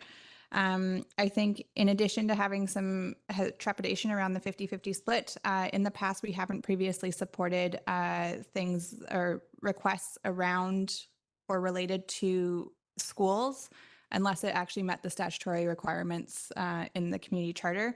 And I think that although it does meet our policy, the risk is that it opens up a significant can of worms and the real implications of that. So to me, I think there's a strong line on where educational facilities actually fit for for permissive tax exemptions under the statutory requirements. And this goes far beyond where I think we should be putting our tax dollars. Thank you. Okay, thank you. Councillor Pettingill. Yeah, thanks. I'm also not prepared to support this for many of the same reasons as my colleagues. I think we are, and we will see in our budget discussions, stepping into many areas of provincial responsibility out of necessity. And this is, as far as I'm concerned, education is one more piece. When I was misunderstanding that this was more around childcare, I was a little bit more on the fence and open-minded, but knowing that this is a school, I do have a bias. I would prefer to push the province to firstly enhance options and so on, and investment in the public system. But also I think it's sort of taking on another layer of downloading, which I don't feel makes sense. The legislation, as we've heard, is clear about when schools have a statutory PTE, and this is not one of those cases. And so I think from my perspective, it doesn't make sense to step into this with the many challenges that we have. Thank you. Thank you. Other comments? Go ahead, Councillor Greenlaw. I'm tempted to just speak in support for the exact same reasons as Councillor Pettingill spoke against. It is an essential service, and our school system is struggling. And I've sat on the board of a similar school in the district, and though I agree this is a downloading from the province for a service that's supposed to be under their jurisdiction, I also see our community suffering a lot. And if we can step in to help in some way, then I think we should. Thanks. Thank you. Any other comments? Seeing none, I'll call the question. All in favor? Opposed, if any? Councillor Pettingill, Hamilton, and Stoner oppose. Motion carries. Thank you. Okay. Next, we thank you very much for your work on this and presentation. And we are now moving on to the 2024 to 2028 Financial Plan General Fund Operating presentation. And we have Mr. Roland Russell to present. And we'll take, yeah, let's do 5 minutes. We'll take 5 minutes. I was just realizing we are 10 minutes behind, but we'll take a 5-minute break and we'll start at quarter after.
Okay. Hello, everybody. I'd like to welcome you back to the special business meeting of the District of Squamish. Today is Tuesday, September 26th. We've been making slow but steady progress through our agenda today, and now we're on to the 2024 to 2028 financial plan, the general fund operating. I will pass it over to staff to introduce the topic. Thank you, Mayor Herford. Good afternoon, Council and the community that's tuned in or here watching. My name is Linda Glende. I'm the CAO here at the District of Squamish, and my pronouns are she, hers, and you can address me accordingly. I'm here to help introduce the budget workshop today. This is one of several workshops that is before Council. You'll see behind me a number of our staff because today's workshop is all about the general operating fund, including non-discretionary changes to the budget as well as service level changes for council consideration. Wanted to introduce the budget and also all the staff behind us because staff have worked incredibly hard on this budget that is before council. And I'm sure as everyone is well, high inflation relative to previous years, as well as market challenges in terms of recruiting staff, contracts, and it's a growing community. We've probably said that a number of times here in council, but our community is growing as well as the service expectations. Council just completed a very progressive and exciting strategic plan. And staff continue to prioritize the asset management plan, which is hitting the budget this year, as well as our real estate facilities master plan, and then keeping our reserves healthy. So all of these things together create a number of pressures on the budget. And as I mentioned, staff have worked incredibly hard and put a lot of diligent and prudent thought into what's before you. And so we look forward to the workshop and the discussion with council throughout the afternoon.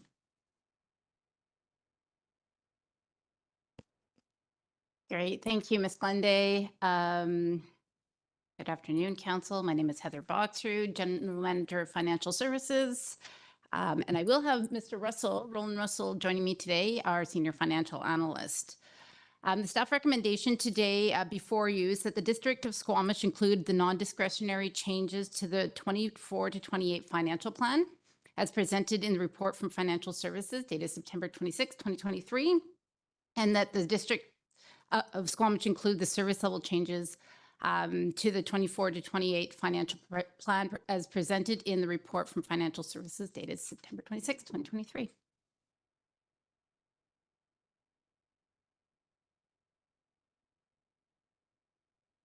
So in terms of the agenda today, we will provide a brief reminder of where we are at in terms of the 24 to 28 financial plan timeline and a review of the guiding principles that staff and council can utilize to guide the financial plan recommendations and decisions, including the key criteria that determines the prioritization initiatives.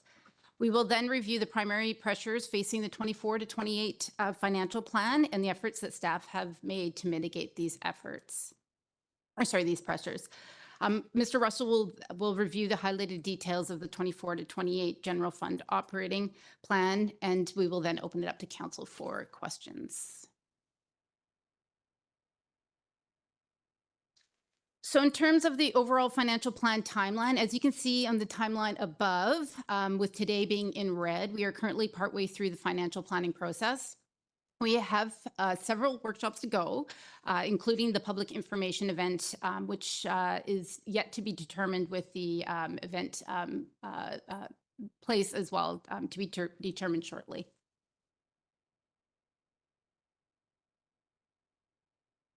So in the interest of time, and we did present this more in detail at the budget kickoff meeting in June, I won't get into the details, but the primary guiding principle categories that guide the district's financial planning process is that the financial plan is stable and sufficient, sustainable and equitable, prudent and flexible, and efficient and measurable.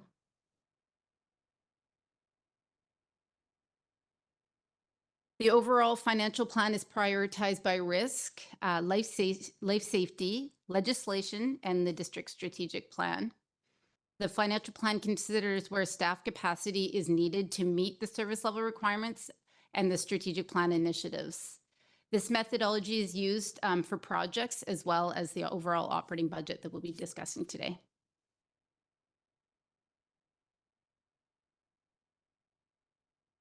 So the District 24 to 28 financial plan does face a number of pressures, as Ms. Glenday mentioned. Inflation and supply chain continue to be a challenge, which is felt across all departments and within all projects. Transit expansion continues to be a community priority and requires annual investment. The district has invested significantly in aging facilities with upgrades to Brennan Park Recreation Center, 2 new fire halls, and public works facility, which has been funded through land reserve grants and borrowing. The increased costs associated with borrowing are spread across several years in the 24 to 28 financial plan. The 2023 financial fiscal service level changes focus primarily on labor contract changes for the fire department, the RCMP union contract, results of the transit strike, and the QP negotiations. The costs associated with this have annualized impacts on the 24 to 28 financial plan. The district continues to be challenged with staff resource requirements as the community continues to expand, as the district pursues progressive initiatives, as the community evolves service expectations, and as added capital assets that require operating and maintaining resources come online. Finally, the 24 to 28 financial plan has incorporated the district's efforts towards the proactive management of the district's assets and rebuilding the district's asset-related reserves through a phased reserve funding strategy to meet the goals of the Council-endorsed 2022 Asset Management Report. So staff have taken a thoughtful and a measured approach to addressing these cost pressures when developing the 24 to 28 financial plan. Firstly, the service level change strategy is limited to the 2024 service level changes to only service maintenance requests. And service level maintenance requests are resource additions required to maintain current service level expectations. Therefore, 2024 can be considered a catch-up year with no additional tax-funded services being proposed other than the transit expansion. This is after several years of minimal investment due to the focus on labor contract negotiations, as mentioned, as well as pandemic and post-pandemic limitations. The financial plan then provides for an estimated 2% per year for subsequent years for the remainder of the financial plan and will be addressed annually. As the capital plan requirements continue to grow, a significant methodology shift for the district is to attribute staff resource costs whose work is directly associated with capital implementations to be funded by the capital projects themselves rather than going through operating budgets. This improvement ensures the accurate cost of capital projects is captured and accounted for and allows that the district the flexibility to scale resources to support capital implementation, including consultant support. District staff have made tremendous efforts to absorb inflation costs where possible throughout the operating and the project budgets. As well, initiatives were reprioritized and delayed where possible to keep budgets as consistent as possible year to year.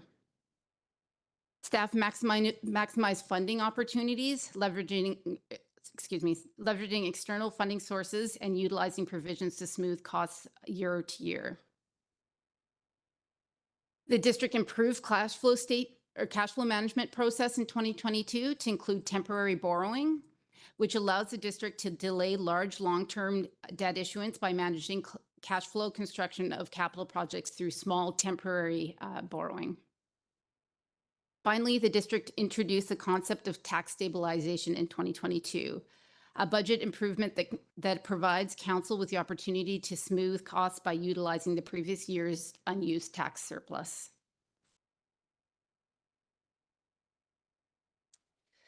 The 2024 general fund tax revenue requirements is estimated to be a net of 8.9% net of non-market change, or a $213 annual increase to the average residential property owner.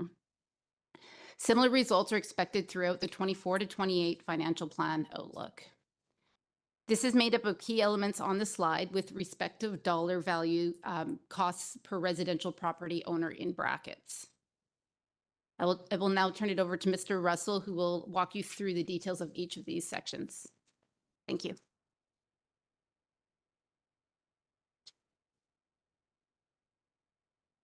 Good afternoon, Mayor, members of council, members of the public. My name is Roland Russell, and here we are. So when we speak about the budget and how the budget is presented, we try to categorize the budget in different ways. So one of the ways that we categorize the budget is to differentiate those costs which are non-discretionary, which tend to be related to contracts and externally driven, that we have some control over, but are often dictated to us based on decisions we have already made. So within the non-discretionary category,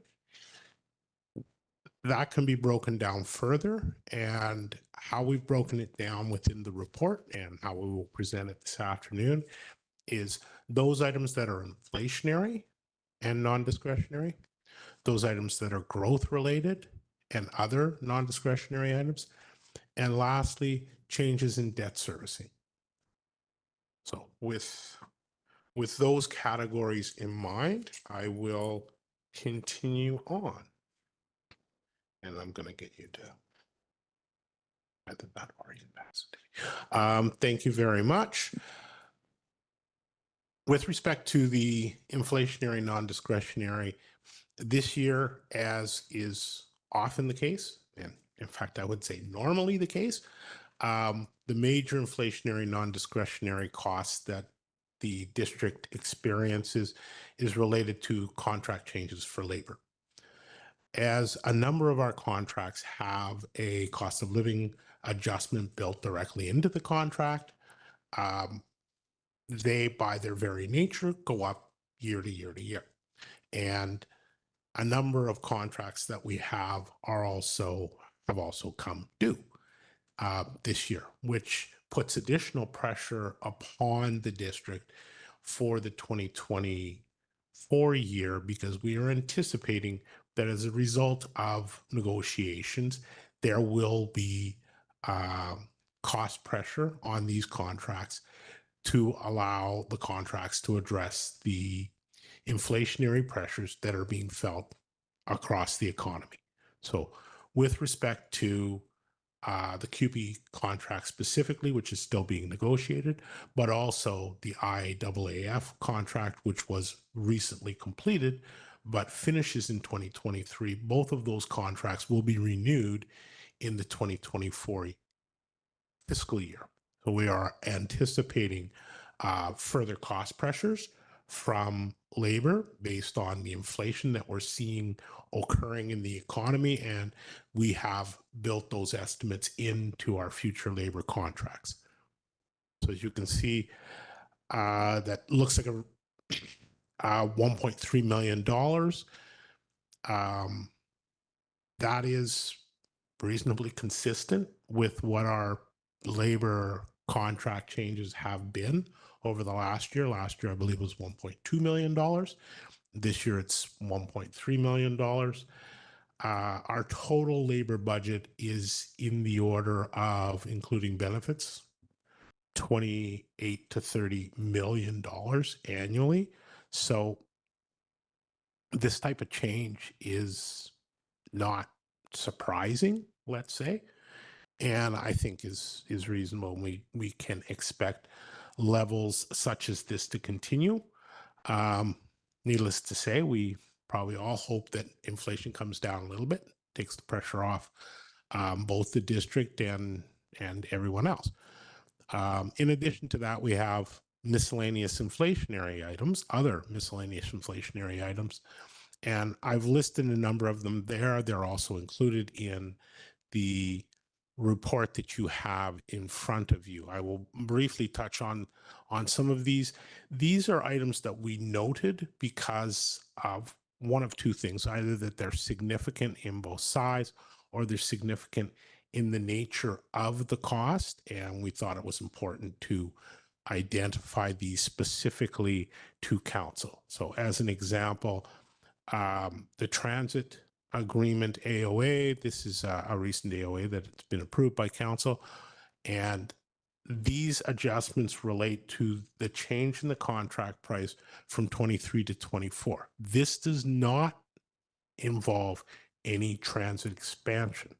This is simply the change in cost for the base transit contract. In fire, we're seeing a fairly significant cost increase in the contract that we are using that allows us to provide 911 services. We also are experiencing increases in our IT contracts for our new 3-year Microsoft agreement. And lastly, insurance premiums, both for liability and property insurance, have increased fairly significantly over the last 2 to 3 years. And this is, we're hoping, perhaps the final year of fairly significant increase. So as you can see, all of those items added together equal $460,000.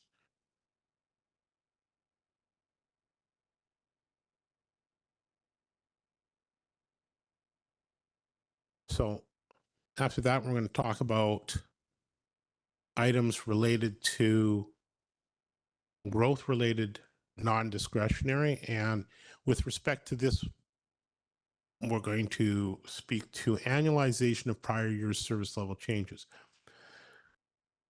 The district has, over the last number of years, split service level changes over multiple years. And part of that is because even if we were to hire, regardless of how many positions you wish to hire, they're not all going to start in January. So some of the positions are going to, by default, are going to require time to hire the employees. So they're going to start later in the year. And in some instances, just due to the nature of the program that's being promoted, it makes more sense for this program to be promoted in a model that would have it commencing in a half year, on a half year basis rather than a full year basis. As a result of that, these costs are picked up partially in year one, and the remainder of the costs impact year two. You can't avoid the second year of those cost adjustments, but in year one, in this case would be 2023, we're not required to tax for those cost adjustments because the work's not going to take place. Come 2024, we have to, increase taxation to allow us to pay for the remainder of the cost. Some of them have been identified here, and I can highlight these briefly. There have been a number of changes that were annualized. There are adjustments that were made in the spring or late last fall in the 2023 financial plan, and approximately $350,000 are being annualized into 2024, where positions were supported in the 2023 budget cycle. The fire contract settlement that was signed previously, we had used the protective services provision to smooth in the cost increase of the fire contract settlement over multiple years. And that smoothing ends. It was smoothed over 2022 and 2023. So in 2024, the full impact of the fire services contract will now be felt against the tax levy. The Oceanfront Park have been delayed twice, from 22 to 23, and now again 23 to 24. And we are now seeing significant progress on this park and the park development. So we're fairly comfortable that the park will actually open and be in operation in 2024. Therefore, we have budgeted for it to be staffed. So we have people available and equipment available to, mow the lawns and do other types of park maintenance that are required when you inherit a new park from a developer. And lastly, the library has presented to us last year in 2023, or for the 2023 season, a multi-year staffing plan, which will allow the library to expand its services and develop a longer-term plan, similar to the way that the district, presents a 5-year budget cycle. And, we like council to review that with a wholesome look in both the current year and the future years. Council approved the library board presentation of their multi-year staffing model, and these are the impacts of that multi-year staffing model in 2024. So all told, those numbers equal just over $1 million.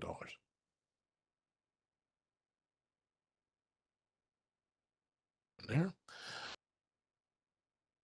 Lastly, we have our other non-discretionary items. So the other non-discretionary items, sometimes they're revenue increases, which is good. And sometimes they're revenue decreases, which from a tax standpoint is less good. This year, we're being impacted by some revenue changes, which are lower. So the revenue forecast in recreation is lower than it was in 2023. The engineering servicing agreement charges are being forecast at a lower level in 2024 than 2023. With respect to recreation, there was a mistake in the preparation of the 2023 revenue for recreation, and recreation programming revenue was overestimated. Basically, just coming out of COVID, how rapidly they would be able to regain their growth and get back to the levels that they were at previously was overestimated. And so now looking at last year's results and this year's results, it's clear that total was too high in 2023. So it's been reduced to something that the recreation group feels is more attainable in 2024 and future years. Also, with engineering service agreements, in conjunction with discussions with our development and planning group, we're seeing a slight slowdown in the pace of development in 2023. And so we are anticipating that will have that the impact of that will be a reduction in engineering servicing agreement fees in 2024. Lastly, there's a number of other miscellaneous cost charges, some up, some down, and we've added all of those together, and the net impact is a reduction of approximately $100,000.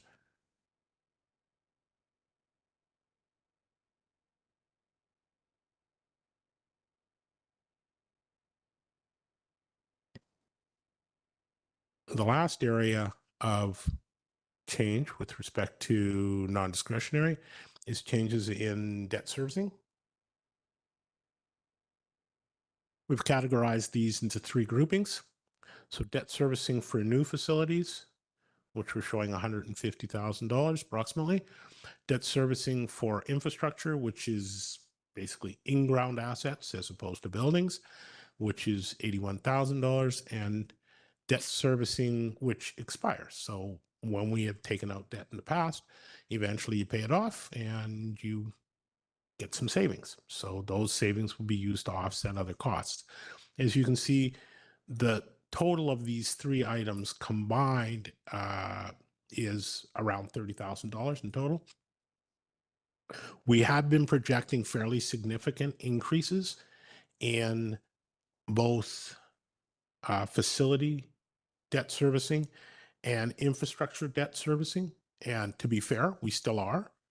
But what we've seen is there's been some delays in the speed at which we can progress in completing projects. So we had originally anticipated that Fire Hall number 2 would be completed in late 23. Now it appears that will be completed in 2024.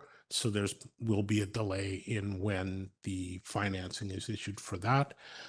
There will also be a delay in when the debt financing is issued for the Public Works building, because Public Works building is still being finalized, final design is still being finalized and will be brought to council for review and approval this fall. And so as a result of both of those, we've delayed the timing of when we anticipate the financing to occur. Lastly, with respect to infrastructure, we have a major infrastructure project, the Hwanek Sea Dike, which we've been struggling to get DFO approval on with respect to timing. My understanding is I think we're very close, if not having received approval. And so after about a year and a half or more of waiting, we actually think we're going to get underway. So again, that's another project where we had anticipated that we would have received approvals long before now and would have been able to commence work, and therefore we have budgeted to have debt servicing in the budget, or include a portion of the debt servicing in the budget. That debt servicing is not having a significant impact in 2024, but as outlined in the report, debt servicing will have a significant impact in 25, 26, 27 as those major projects are completed and our debt servicing requirements begin. At this point, I've completed the portion of the report with respect to non-discretionary. We could pause for questions or we could continue along. We'll do a quick scan for questions. Thank you for the presentation so far. Council, questions on what we've heard so far? Councillor Pettingill? Yeah, two things. And the first one, maybe some of my colleagues who attended the MIABC convention or AGM, which I believe was at UBCM. Is there any discussion yet, like seeing insurance costs go up? And what I keep hearing is because of climate change, insurance companies are pulling out of markets or rates are going way up. Are municipalities and MIABC starting to have conversations about maybe we need to start planning about not having insurance for certain things? And what does that look like? Or are we still just sort of at this point, just got to plan to move ahead and expect those costs are going to go up and up? Through the chair, thank you for the question. At this point, we haven't had those conversations. Certainly, we expect them to be on the horizon. Absolutely, we can self-insure wherever possible, but those have a cost as well. So at this stage, and in the outlook of this 24 to 28 financial plan, it is status quo at this point. Councillor Hamilton? Just maybe to respond, I was the rep for the delegate for the MIABC. There was no significant discussion on cost escalations in this annual meeting. Thanks. And then my other question about the recreation revenue, we overestimated for 2020, for 2023 and 2024, I gather. So we're correcting for 2024, if I understood. But I've also, I guess this may be more anecdotally, but hearing about oversubscription of programming and competition for rinks and pool and field access. So is it a case where we've also charged less than we were anticipating? Because it seems like the demand is high or is growing. And so I'm just wondering where that difference is coming from. Through the chair.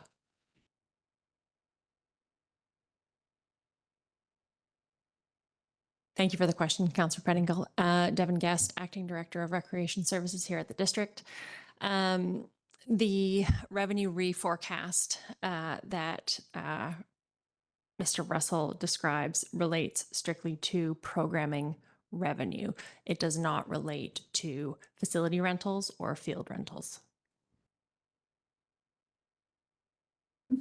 And so is our programming subscription down and sort of fees have been flat, or again, my anecdotal, what I've been hearing is that, programs are full and lots of people want in. And so if our cost was stagnant or going up, I would expect more revenue, not lower. So I'm wondering, have we dropped the cost to attend, or am I wrong about the subscription to our programs? And I'm not necessarily opposed to actually dropping user fees, but I just sort of want to understand that. The fees and charges bylaw is what guides our facility rental and usage, drop-in skates, pool skates, swims. And so that was last updated, I believe, in 2016. I will have to verify that to be sure. So it has been quite some time since there has been a fulsome fees and charges update in the recreation department. With regards to programming and the costs associated with programming, that is an equation that is directed by the recreation department, and the fees typically are a simple equation of costs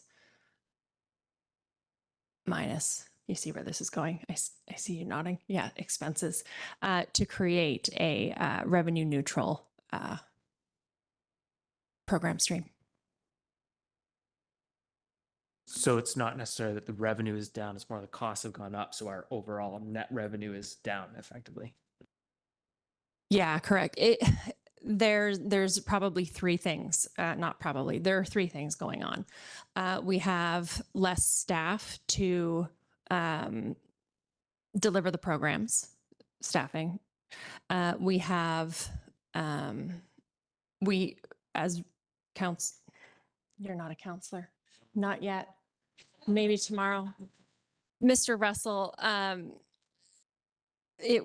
frankly, a little bit of budgeting error and optimism in terms of what we can deliver in returning to service from COVID.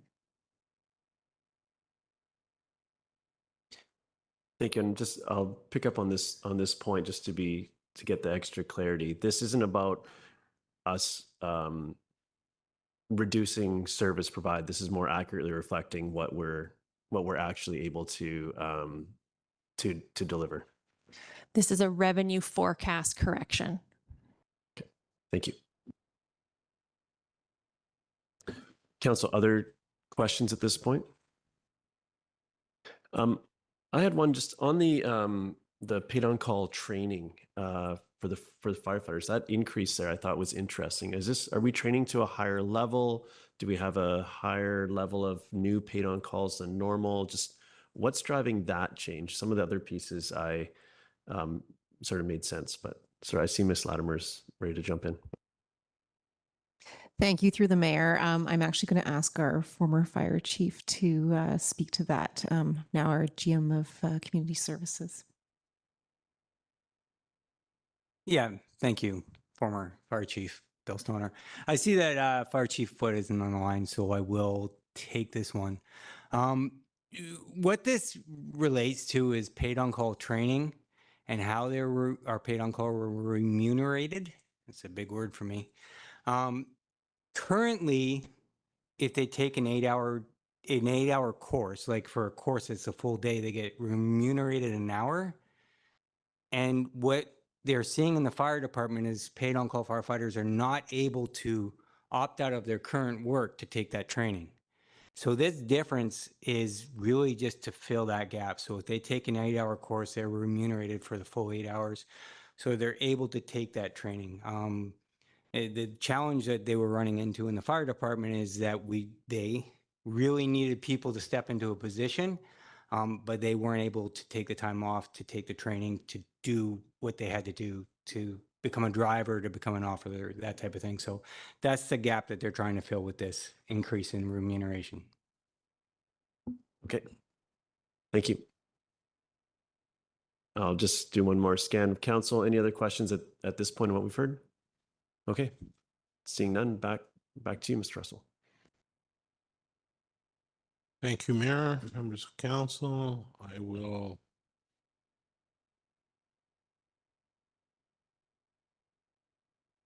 left-hand drive, I guess, is what I'm going to call it. I'm just not used to being on this side when I'm.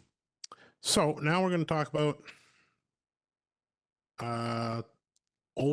two things. One, overall impact of the plan going forward. And what we presented here is 24, 25, 26. You have an enclosure, an attachment in your package, which has all 5 years. It gets pretty small to try to fit all 5 years on a slide. So we've just narrowed it down and shown the first 3 years because that's the immediate impact that our ratepayers will be feeling. As you can see, there's a number of items there, and the value for this year is 8.9%, and next year it's slightly higher, and then it drops back down to about the same, 8.7. And the most significant driver between 24 and 25 is a big jump in the change in debt servicing. And that is as a result of debt servicing for facilities and debt servicing for infrastructure now coming on stream. Whereas currently we're looking at using some interim financing to bridge until the actual projects are completed and the debt is issued. Come 2025, some of this debt will be issued in 2024, and the payments will become due in 2025. So we're going to start to get into that cycle of increasing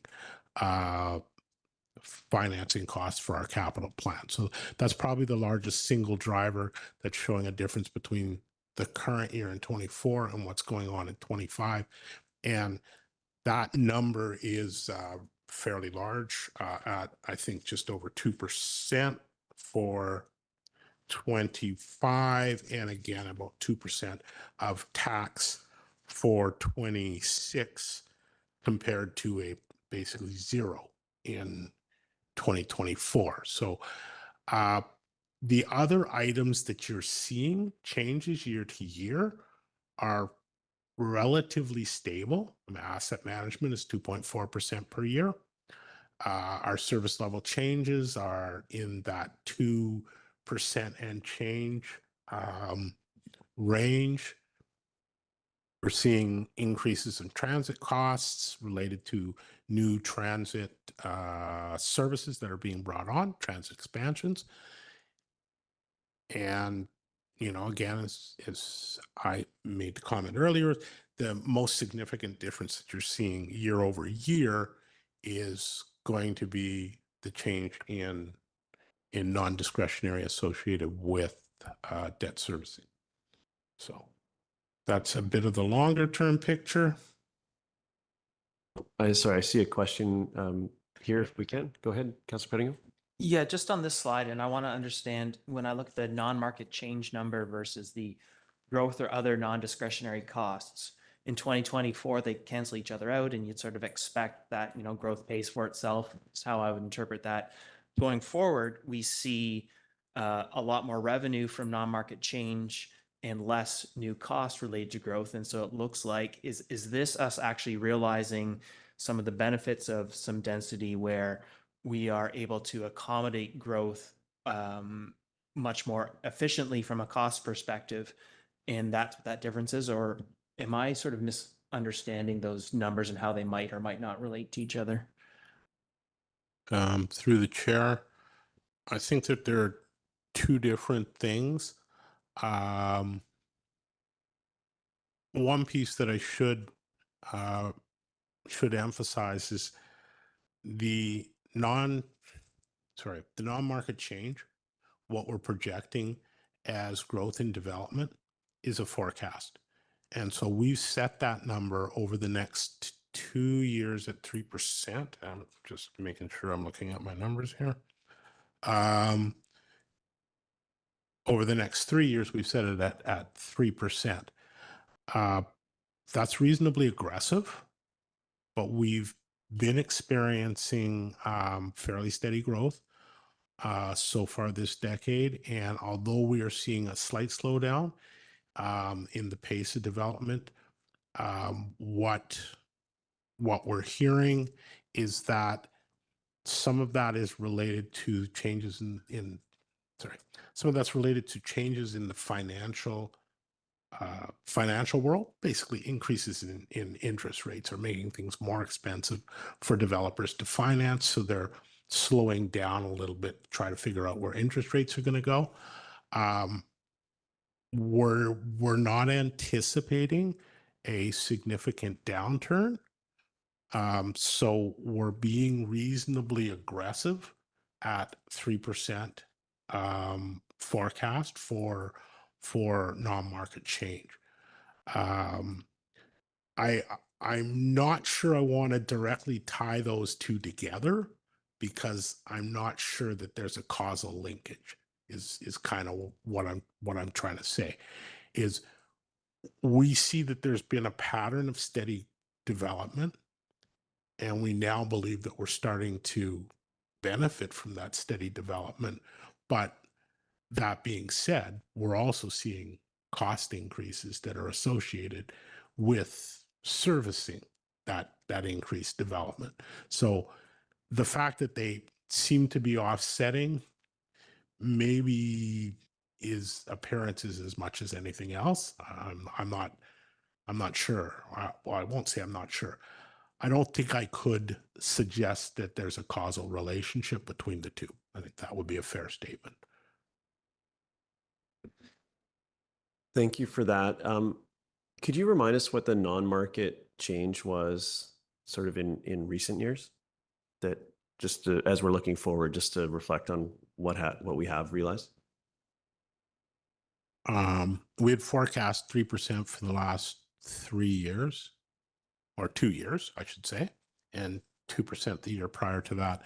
Last year it was 4.4, if I'm correct, maybe higher, slightly higher than that. And the year before it was slightly lower, the overall non-market change. The year before it was lower because there was a bit of a hiccup related to Quest being exempt and then coming back in. And so that kind of muddied the waters, let's say, because Quest in and of itself was roughly equivalent to a 2% non-market change. So increased 1 year, reduced it in the following year. But the last few years has been probably around high 3s, 4%, something in that neighborhood. We're trying to be conservative in our estimate, and use 3% rather than 4%. But we hope it would be higher. There, I guess that's the best way to put it. No, thank you for that. That context is helpful. And yeah, anyways, any other questions at this stoppage? Yeah, go ahead, Councillor Stoner. Yeah, thank you through the chair. Can I just clarify that the pressures in changes in debt servicing that we'll see in 25, 26 are the result of existing projects that are currently being built or in the ground? They're not other forecasted projects that are later in the financial plan, right? So it's the fire hall and the public works facility, but not necessarily city hall or a library. Through the chair, that is correct.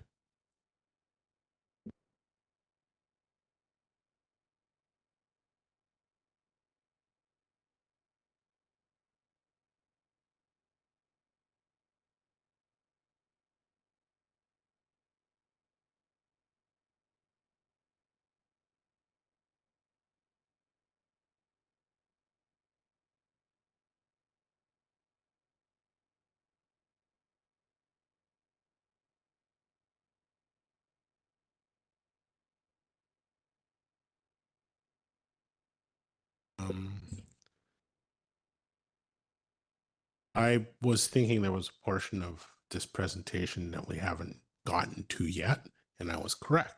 I seem to have jumped over a slide somehow. So service level changes, which the other half of our discussion today. Total service level changes 1.2 million. Service level maintenance, roughly $900,000. We have service level maintenance that's capital funded. It's about $135,000. And we have transit expansion, which is actually made up of 2 transit expansions, which are $195,000 for both of them. Again, those transit expansions were first presented to council in, and I know Dora's back there and can answer this if I get it wrong. I think that they were first presented to council in 2022 as 23 projects, and then they were delayed, and now we're anticipating that they'll go forward in 2024. Those 2 transit expansions, one is for seasonal service to oceanfront, and the other one is for increased frequency in Brackendale and the Highlands. Okay. The service level maintenance, capital funded service level maintenance, what we're referring to there is the portion of the staff and costs associated with new staff that are required to support our capital program as it is currently designed. So our capital program, if you look back over the past few years, we've had a capital completion rate probably in the 50 to 60% range, maybe on the lower side of that range.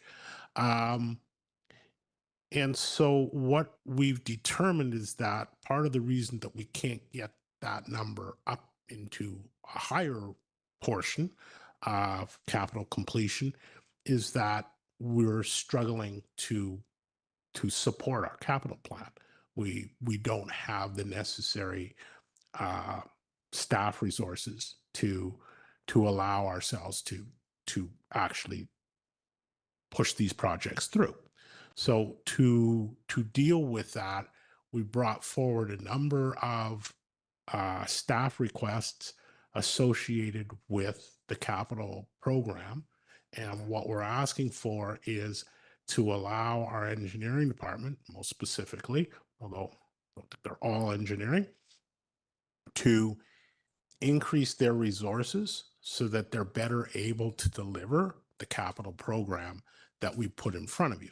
So if council wants to move forward with the capital program that they saw and reviewed, and we'll see again in another week, we require more resources to be able to deliver that.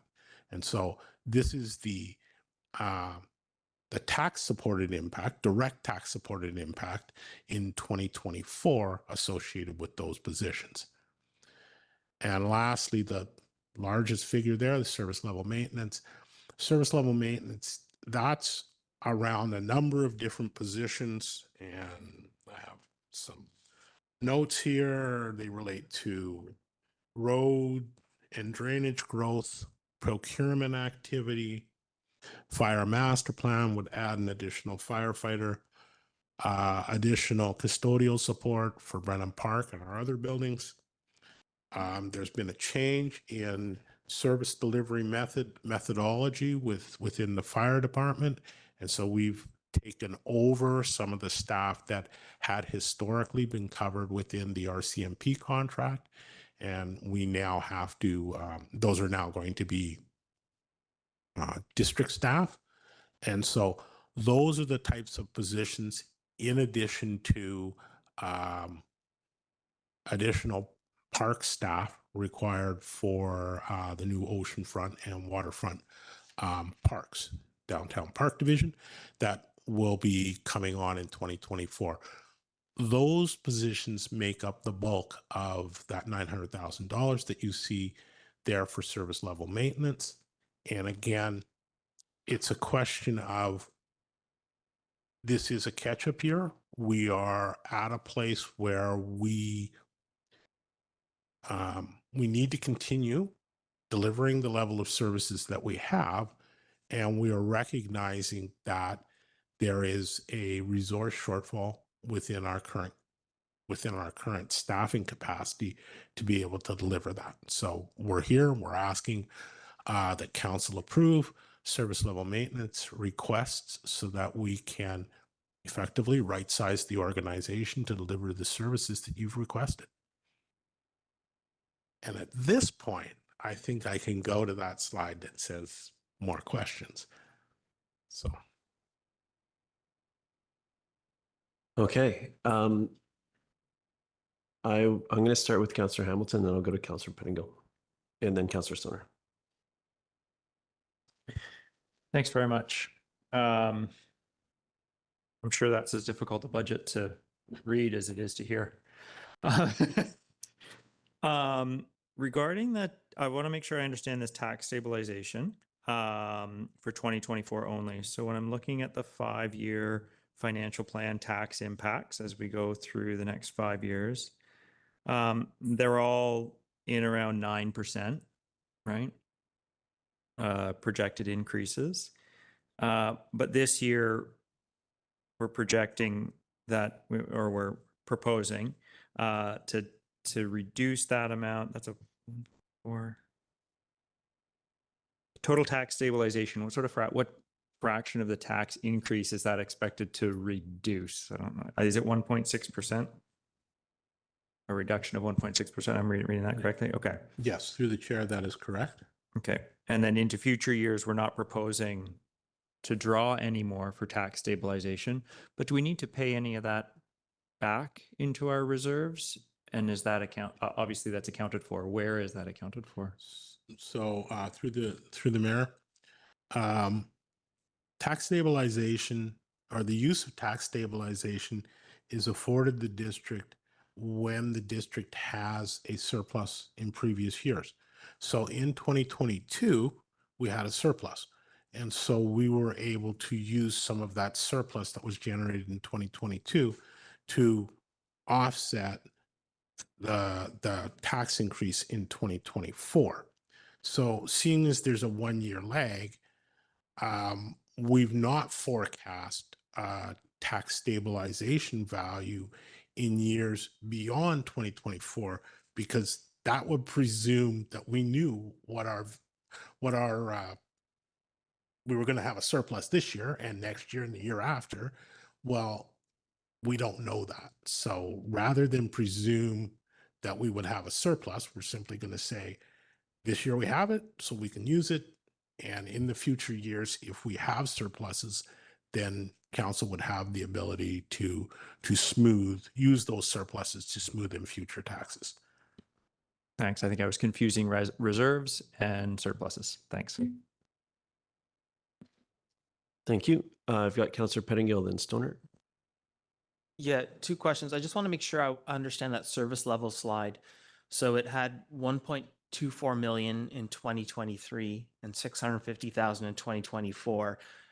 If I think I understood correctly, the plan was we were going to spend that 1.24 million in 2023, but we didn't get to it for resourcing and other reasons. And so the plan is that that total amount, like 1.9 million, then all is planned for 2024. Is that correct? Through the chair, what we're looking at is, it's almost like a 2-stage. In 2024, there will be an increase of roughly $900,000, and in 2025, those same positions will then have those same positions plus additional positions, because keep in mind, there are some positions that are being asked for 24. There are also positions that are being asked for 2025. So part of that number that you're seeing in 2025 is related to additional positions that are being requested now, because we're looking forward and seeing the workload that we have and projecting that we'll need additional requirements. Okay, so when the slide said 2023, 1.24 million, those are service level commitments we made, and they're partial year or whatever, and now we're seeing the full impact in 2024 of 1.24 million because of those commitments we made. Yes, I do apologize, as has been pointed out to me by Ms. Boxwood. It was typo. It read 2023 impact. That should read 2024 impact. It was just poor typing on my behalf. Okay, thank you. Appreciate that clarification. And the other thing, so another topic, a lot of the charts have the average residential tax increase. Do we know what the average assessed value is that we're using? Is that around $1 million? Is that where that is?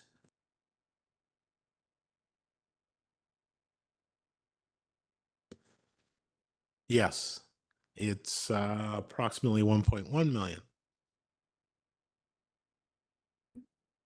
You're good. Okay, Councillor Stoner next on my list. Thank you. Through the chair, following up on Councillor Hamilton's question, typically when we do have a surplus, if we don't use it for tax stabilization, it goes into the general operating reserve. Is that correct? Through the chair, that's correct. And I remember seeing the number in there somewhere, but where is the general operating reserve sitting at with respect to where we would like it to be based on policy? Through the chair, the minimum within the policy is 9.5. We are just slightly over that by 200,000 or 300,000 after we've taken in this tax stabilization into consideration. And so are we using all of the surplus from 2022 for tax stabilization, or we put some towards the general operating reserve? Through the chair, approximately 300,000 is in general operating. That's right. That's helpful. And my guess is that it's at council discretion if we'd want to use more of that towards tax stabilization, correct? That's correct. Okay, thank you. My other question is, so I appreciate the shift in terms of capital pays for capital staff implementation resources has shifted the way I look at the budget a little bit, because it used to be like, where is the biggest driver on the tax increase? And now that's not seen, but we still pay for it over time as it gets capitalized. And so I'm just curious, how do we actually assess what the impact is on a taxpayer in 2 years' time when that cost gets capitalized? Thank you for the question, through the chair. So the staff costs will actually be part of the capital budget, which has been attributed in the current capital budget, as well as the reserves that are associated with the asset management. So that has been all part of the calculation.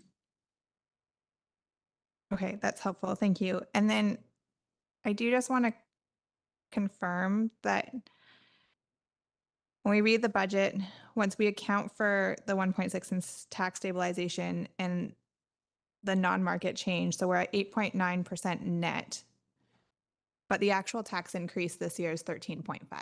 That's the actual number of tax increase total. Through the chair, back and look at this. It's I would say it's not 13.9. I have 11.9. So I have the 8.9 plus the 3% non-market change. Plus 1%, 1.6% in tax stabilization. Well, tax stabilization does actually reduce the amount of our tax requirement in the current year. So in 2024, we would require that much less. We would then add it back to the base for calculation of future years. So it's a one-time payment. It's not a permanent adjustment. Right, but if you account for it, then the total increase in tax requirement. So if we were not to add it in, the tax increase would be 13.5%. That is correct.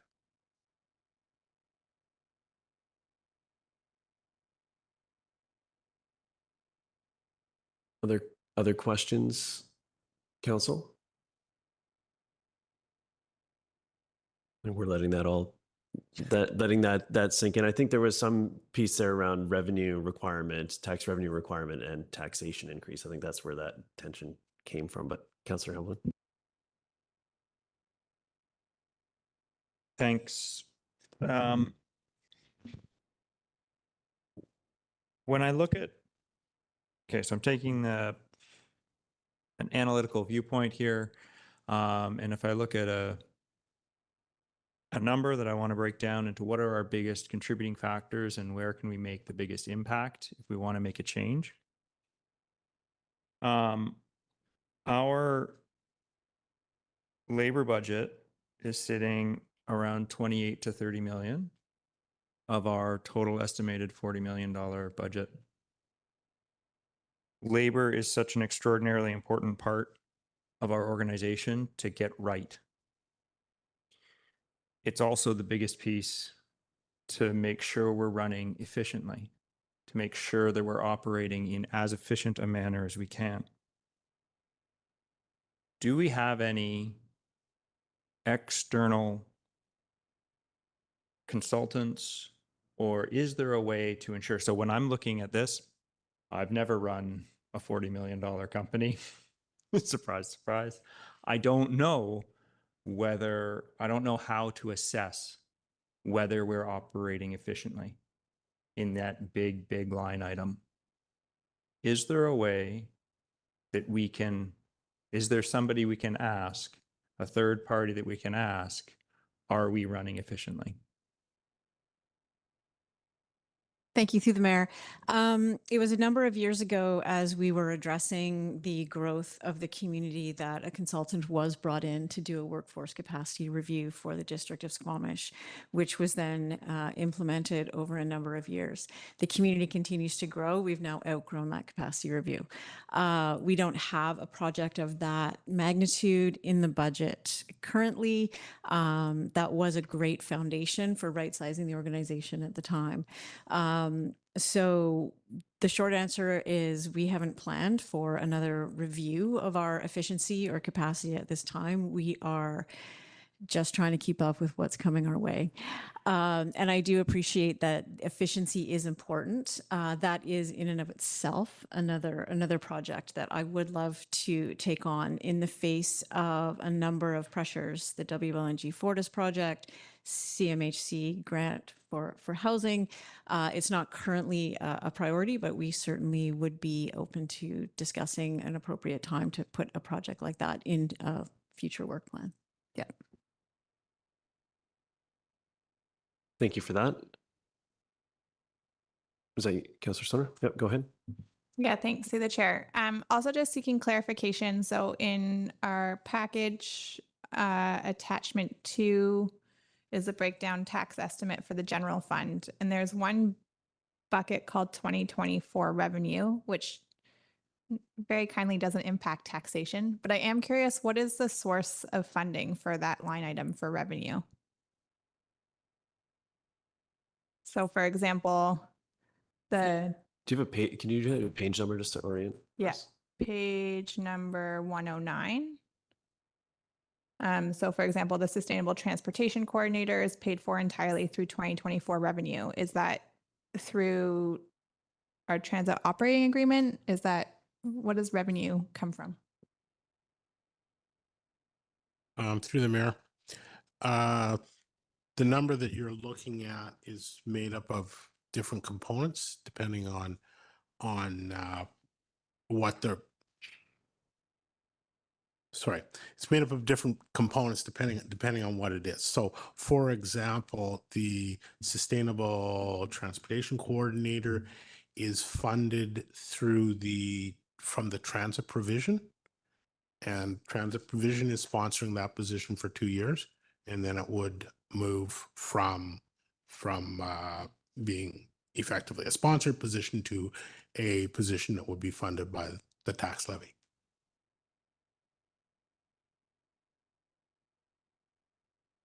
So that would be so that decision to move it to a tax levy would be in 2 years' time as a service level change. I would argue no, because I would argue that what we're asking you to do is approve that position today with a sliding scale that would then impact the tax levy at a future date, rather than you would make another decision at a future date as to whether or not you want to keep the position. I think the request is for a permanent position that would commence in 2024. And So- just Ms. Boxford Hatter wants to jump in here, so I'm going to let her do that before, and then you can follow up, Councillor Summer. Thank you, Chair. Just an added further clarification. Much of what is in that column in terms of revenue is in the capital. In some instances, it's a smoothing mechanism. So you'll see things as the provision, as Mr. Russell had explained. So that would be in this instance a smoothing instance. However, the 5-year plan that you see does actually have the allocated tax in the future years when it would come into the tax funded position. Does that provide more clarity for you? It does to some degree, but it still makes it difficult to understand what the impact will be over time. So I appreciate that it's all bundled in come 2026 in that 5-year table, but I'm just having a hard time teasing them apart.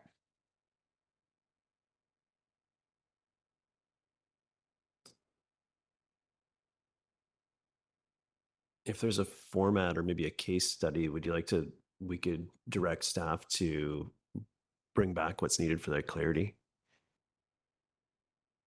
Yeah, I'm trying to figure out how to articulate that in a way that will be helpful. Okay, I'll leave you with that. Council, other questions here? Go ahead, Councillor Pettingill. Yeah, there's a couple of new requests in terms of service level changes. Our Squamish and the downtown BIA. Our Squamish, that's a new request. The downtown BIA one, I think we've sort of tied it to our new community grant policy, and we had the Squamish Arts and the Community Foundation is sort of doing the smaller arts and community grants. There's sort of an events piece of that, which felt like we were kind of unsure about how to do that. And it seems like it is our intent. This is a formalization of that maybe, but the amount seems a fair bit more than what I recalled when we were talking about numbers. And so I'm just wondering how we can understand, because I think at the base, the total amount was tied to like 1% of capital budget or something like that. And so is that the right way to be thinking about this, or is this really, no, we're taking a new tact and we should look at this as an opportunity for a community partnership, and that's how we should analyze this? I'm just wondering if I can have some, I guess, just a bit of a suggestion about how we're thinking about this. Through the mayor, what's being proposed is that the Community Enhancement Grant Program be reviewed in 2024. And so what we're asking for is in both of these instances, these organizations had received money supported through the Community Enhancement Grant Program in 23. And what we're trying to do is align all of our contracts so that they would renew in 2025 in a time frame that's consistent with when we have reviewed that policy and been able to come back to council with a fulsome picture of where we want to go with the Community Enhancement Grant Program and who might be included, and allow council to have a full view of that. So rather than trying to pick and choose year to year to year, we're trying to get all of that to align. And so to be able to review it in 24 and then present a package in 24 for the 2025 fiscal. And so what we're asking for is in the instance of these two organizations, they have come forward, they have approached the district and said, we'd like to participate and we want to be considered within that review. And would it be possible for you to extend our funding for 1 year through 2024 so that, we can continue to proceed? and then we be reviewed with everybody else as part of a more global review that council would undertake next year. So that's the overall plan. And so will there be an opportunity to look at these? I guess some of the context I kind of feel like I'm missing is like the BIA, my recollection is it was 15,000 last year, and maybe that's incorrect. And I'm just wondering in terms of the Sorka and Squamish Arts and various other partnership agreements, just understanding the value of those relative to these. And we did get an update with a bit more detail on the BIA one, but the specifics of what that amount entails is not clear to me yet. So is there going to be a follow-up opportunity to get some of that additional information before we make a call on these amounts?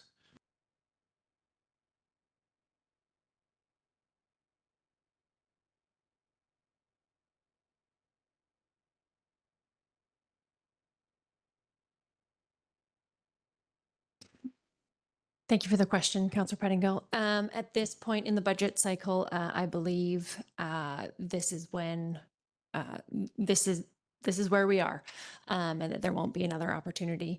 From your comments, I can confirm that it is the objective of the pending policy review to address these gaps, and that is why it's being put on the work plan for 2024.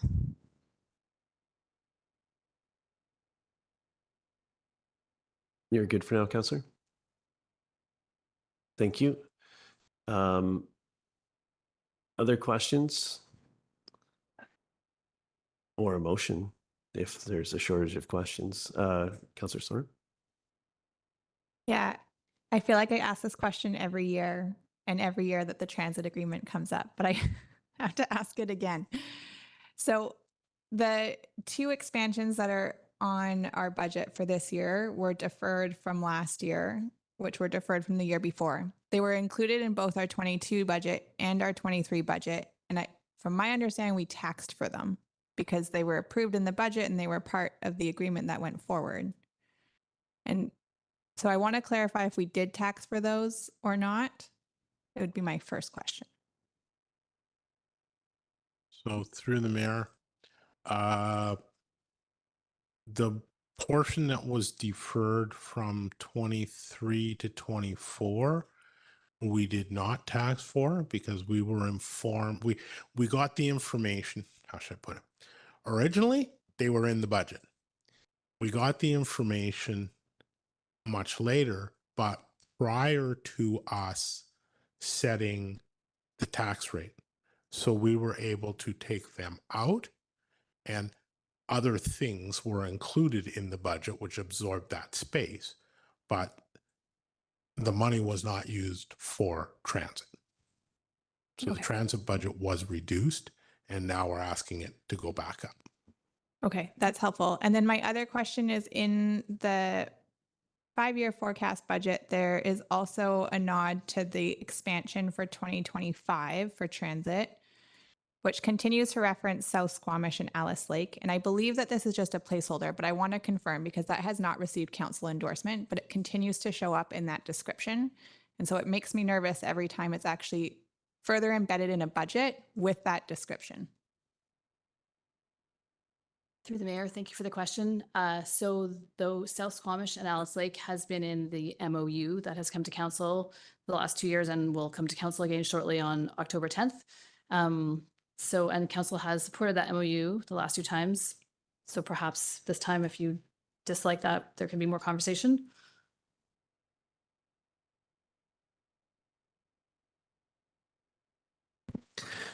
Some transit discussion for a future transit discussion, I think.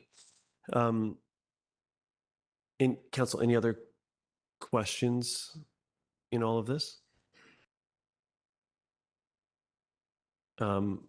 I have a question around the lease for additional office space, and just sort of what, as we're considering our facility needs and sort of timelines, what sort of timelines are we looking for as far as that commitment for a lease space? Like, what is our real estate staff working with? Through the mayor, with the additions of staff that are being presented both today and will be presented next week, that Ms. Glende alluded to earlier, there is a need for additional office space. We can't fit any more people into Municipal Hall, so we are looking at some at options to lease downtown office space on a short-term basis. So we're looking at a 3 to 5 year lease kind of scenario.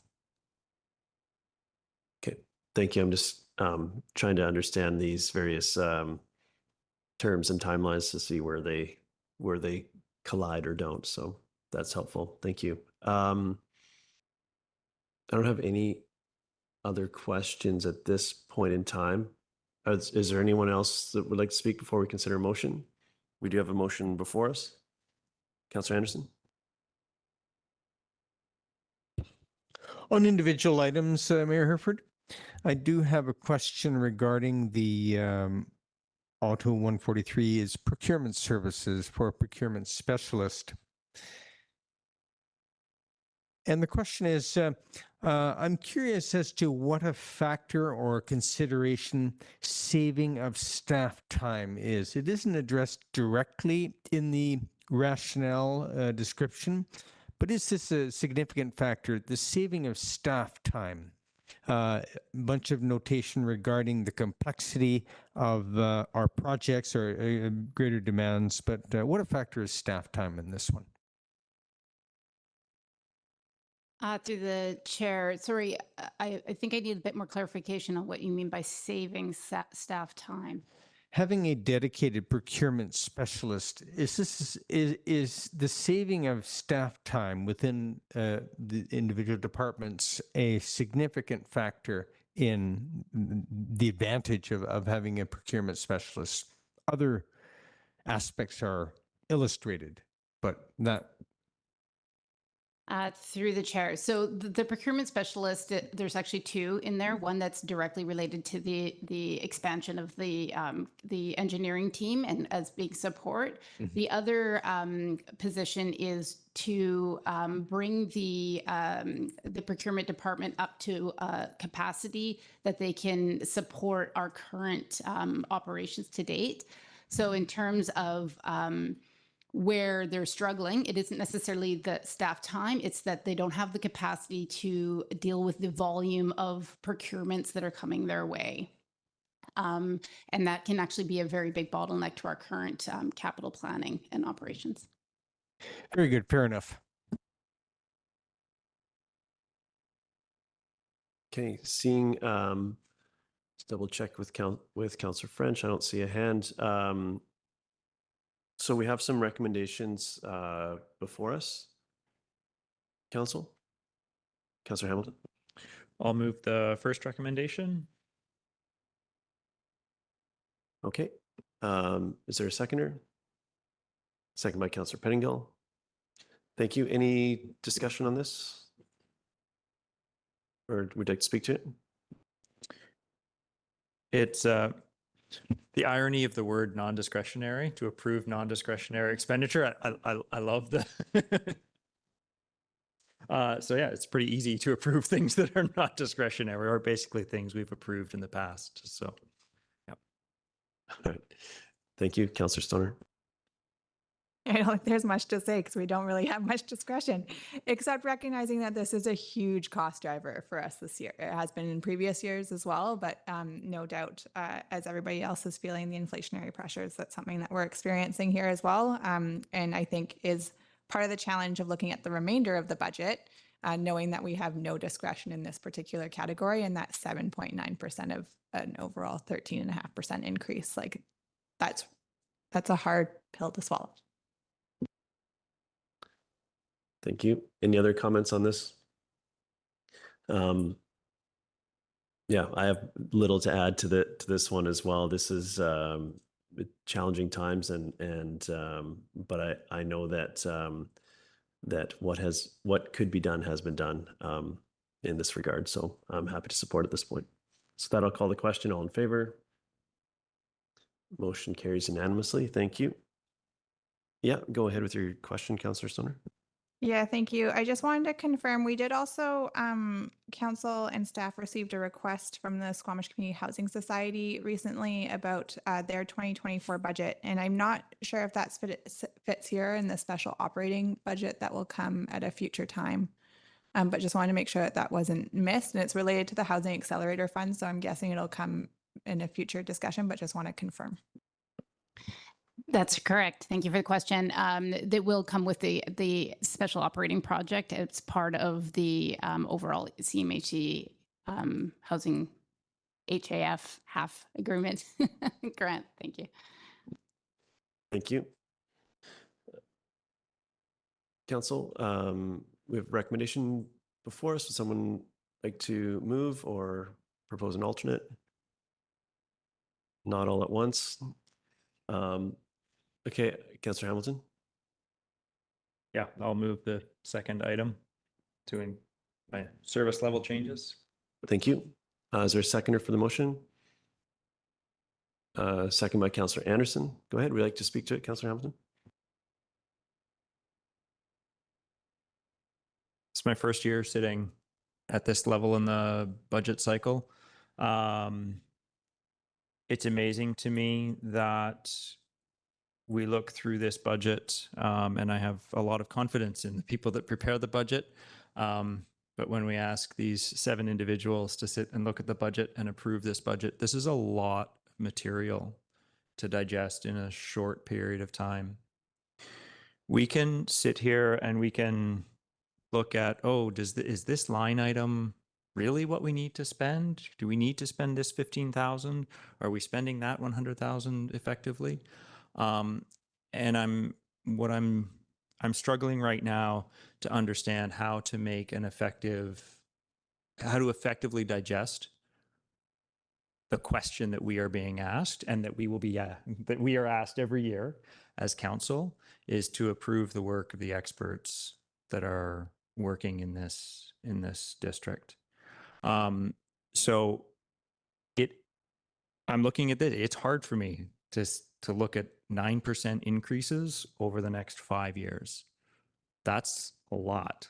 The homeowners are looking at a 45% increase in their property taxes over the next 5 years. That is sobering. And I don't think that any amount of me saying, is this line item really justified, is going to bring us down to something that's not as sobering. So I sincerely hope that we can move forward in the coming years, trying to look at big picture efficiencies. I don't know what those are right now, but I do hope we can look for them. Thanks. Go ahead, Councillor Pettingill.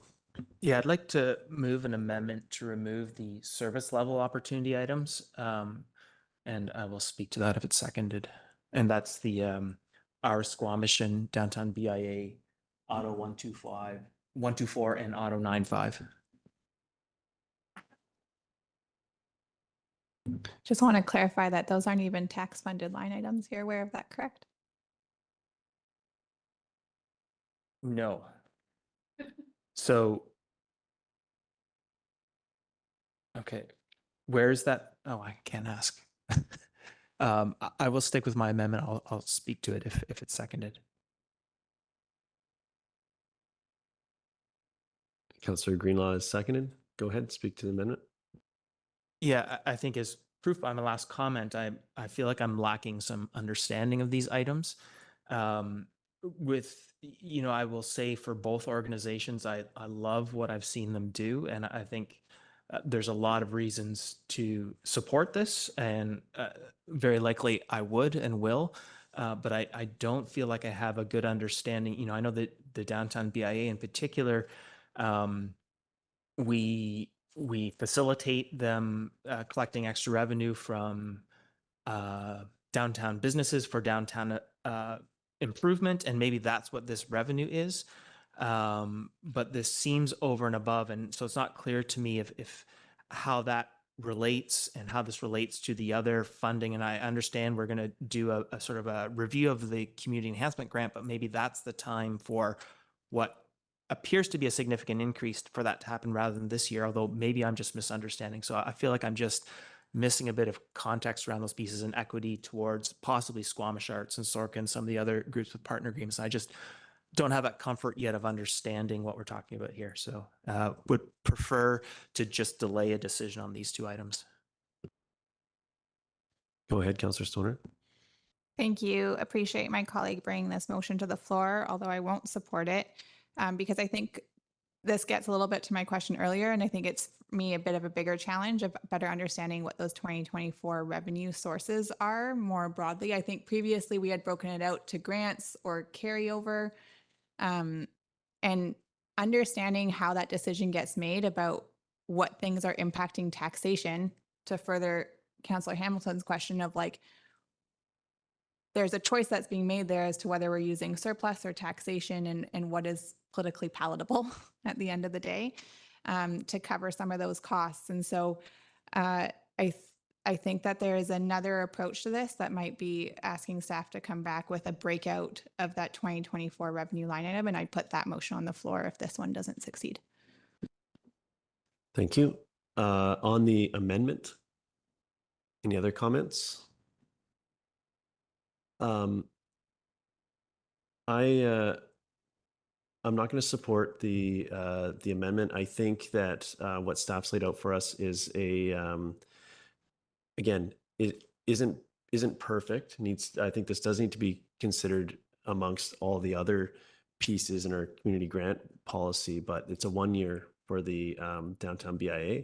I think the downtown BIA, even though their purpose is to serve the downtown businesses, the events that they have successfully run in the past do have a larger community impact and serve the broader community, which is what, and this to me is bridging that gap between what they've collected from their member businesses and the service they're providing to the overall community when they put on these events. So, but I do think more work needs to happen there to understand the full ecosystem that is our granting community partnership policy and granting piece. So this buys us some time to do that and supports this group to run some events, including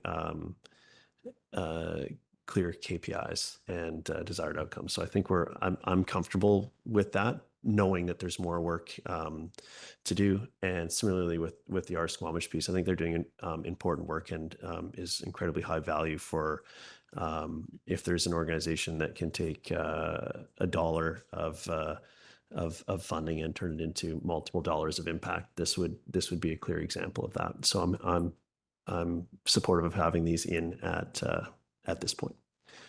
So with that, I'll call the question on the amendment.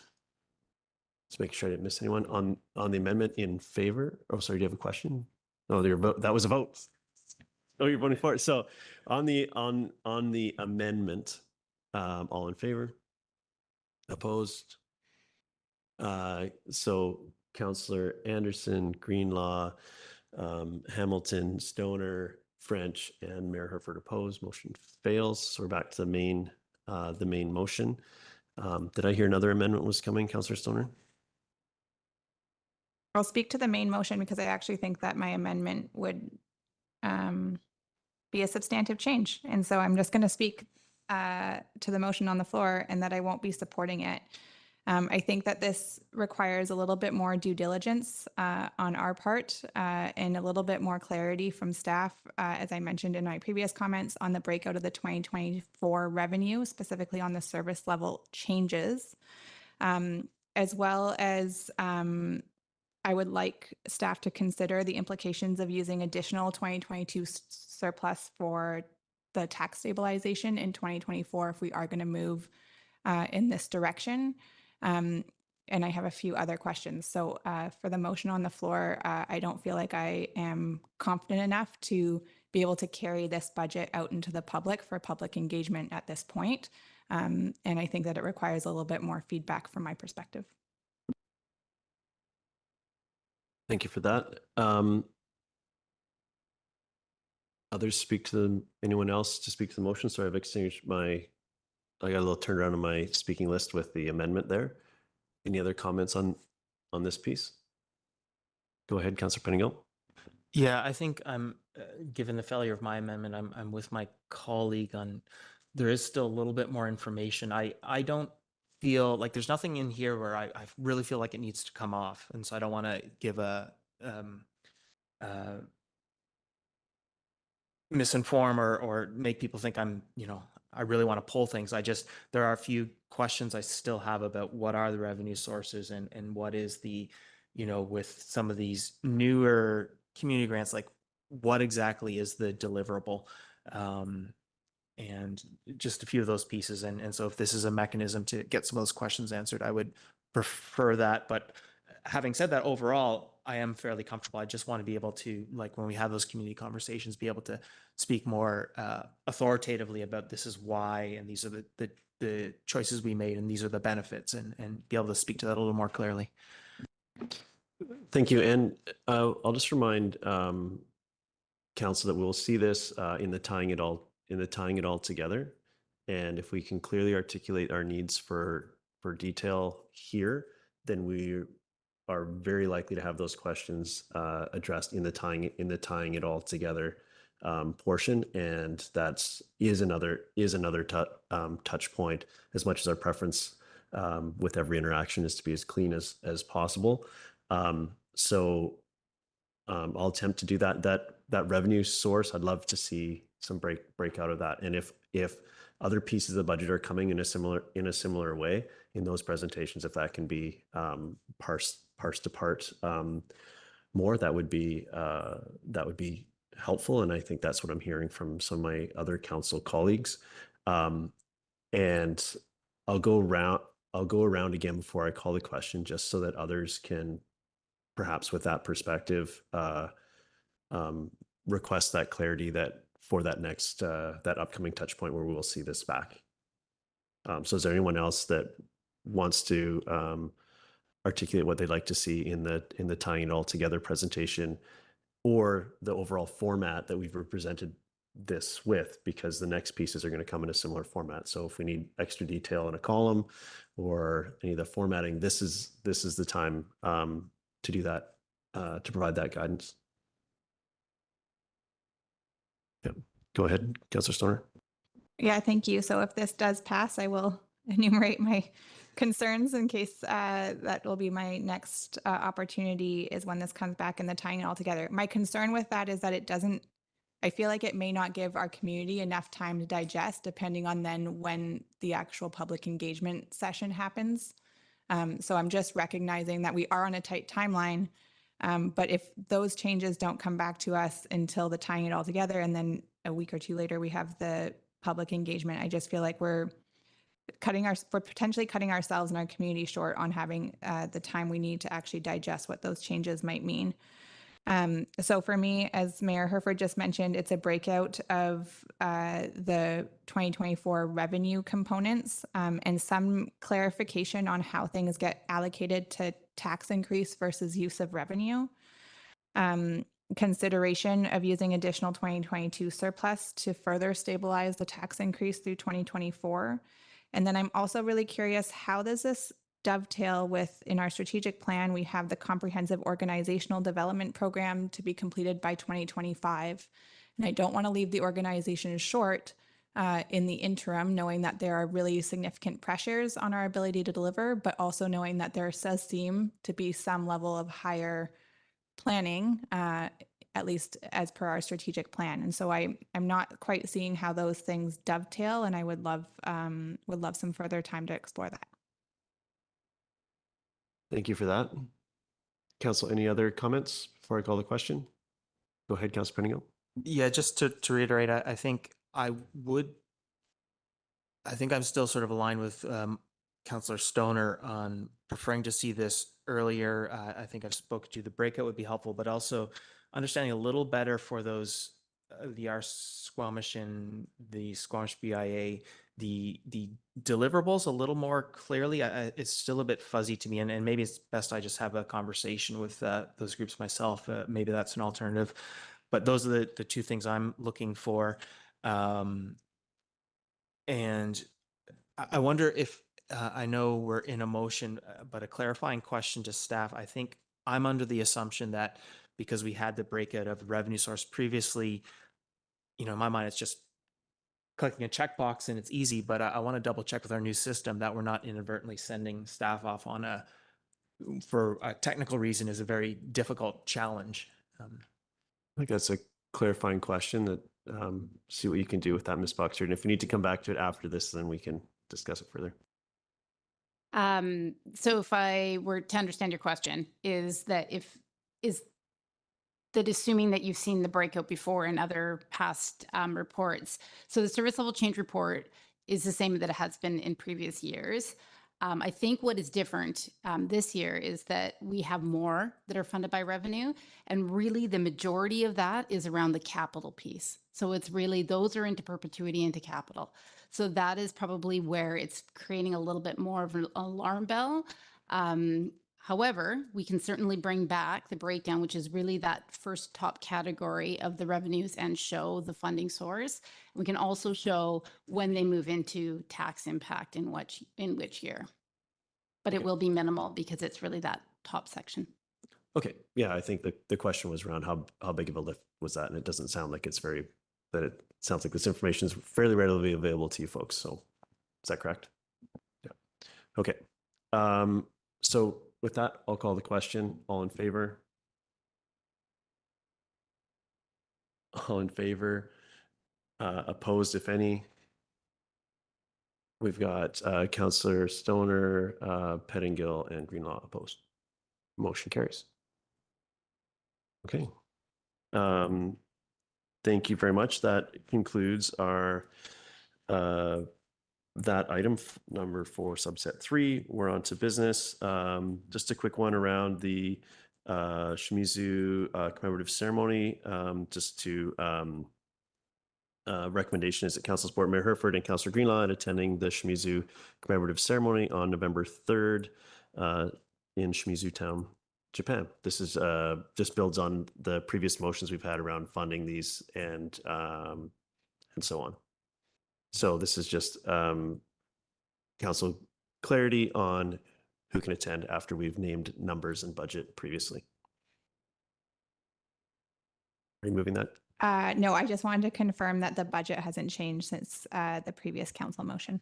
Oh, the budget hasn't changed at all. It's just this fell into something that I felt was mayor's discretion, but I thought I would quadruple down with clarity with council on the appointments. So as it was effectively my recommendation, I'll move it if there's a seconder. Just clarity. Budget's already been allocated. We've already voted on the budget. Yep. Budget. This is assigning humans to execute the budget. So with that, I'll move it if there's a seconder. Second by Councillor Hamilton. Yeah, that was my quick speech on this. So with that, I'll call the question. All in favor? Any opposed? Motion carries. Thank you. Now I'm looking for termination, and Councillor Stoner moved. I'll second as no one is stepping up for that, and I'll call the question. All in favor? Motion carries. Thank you very much for the work today, folks. That's great, and finished slightly ahead, which is a rarity. Thank you. Thanks, everyone.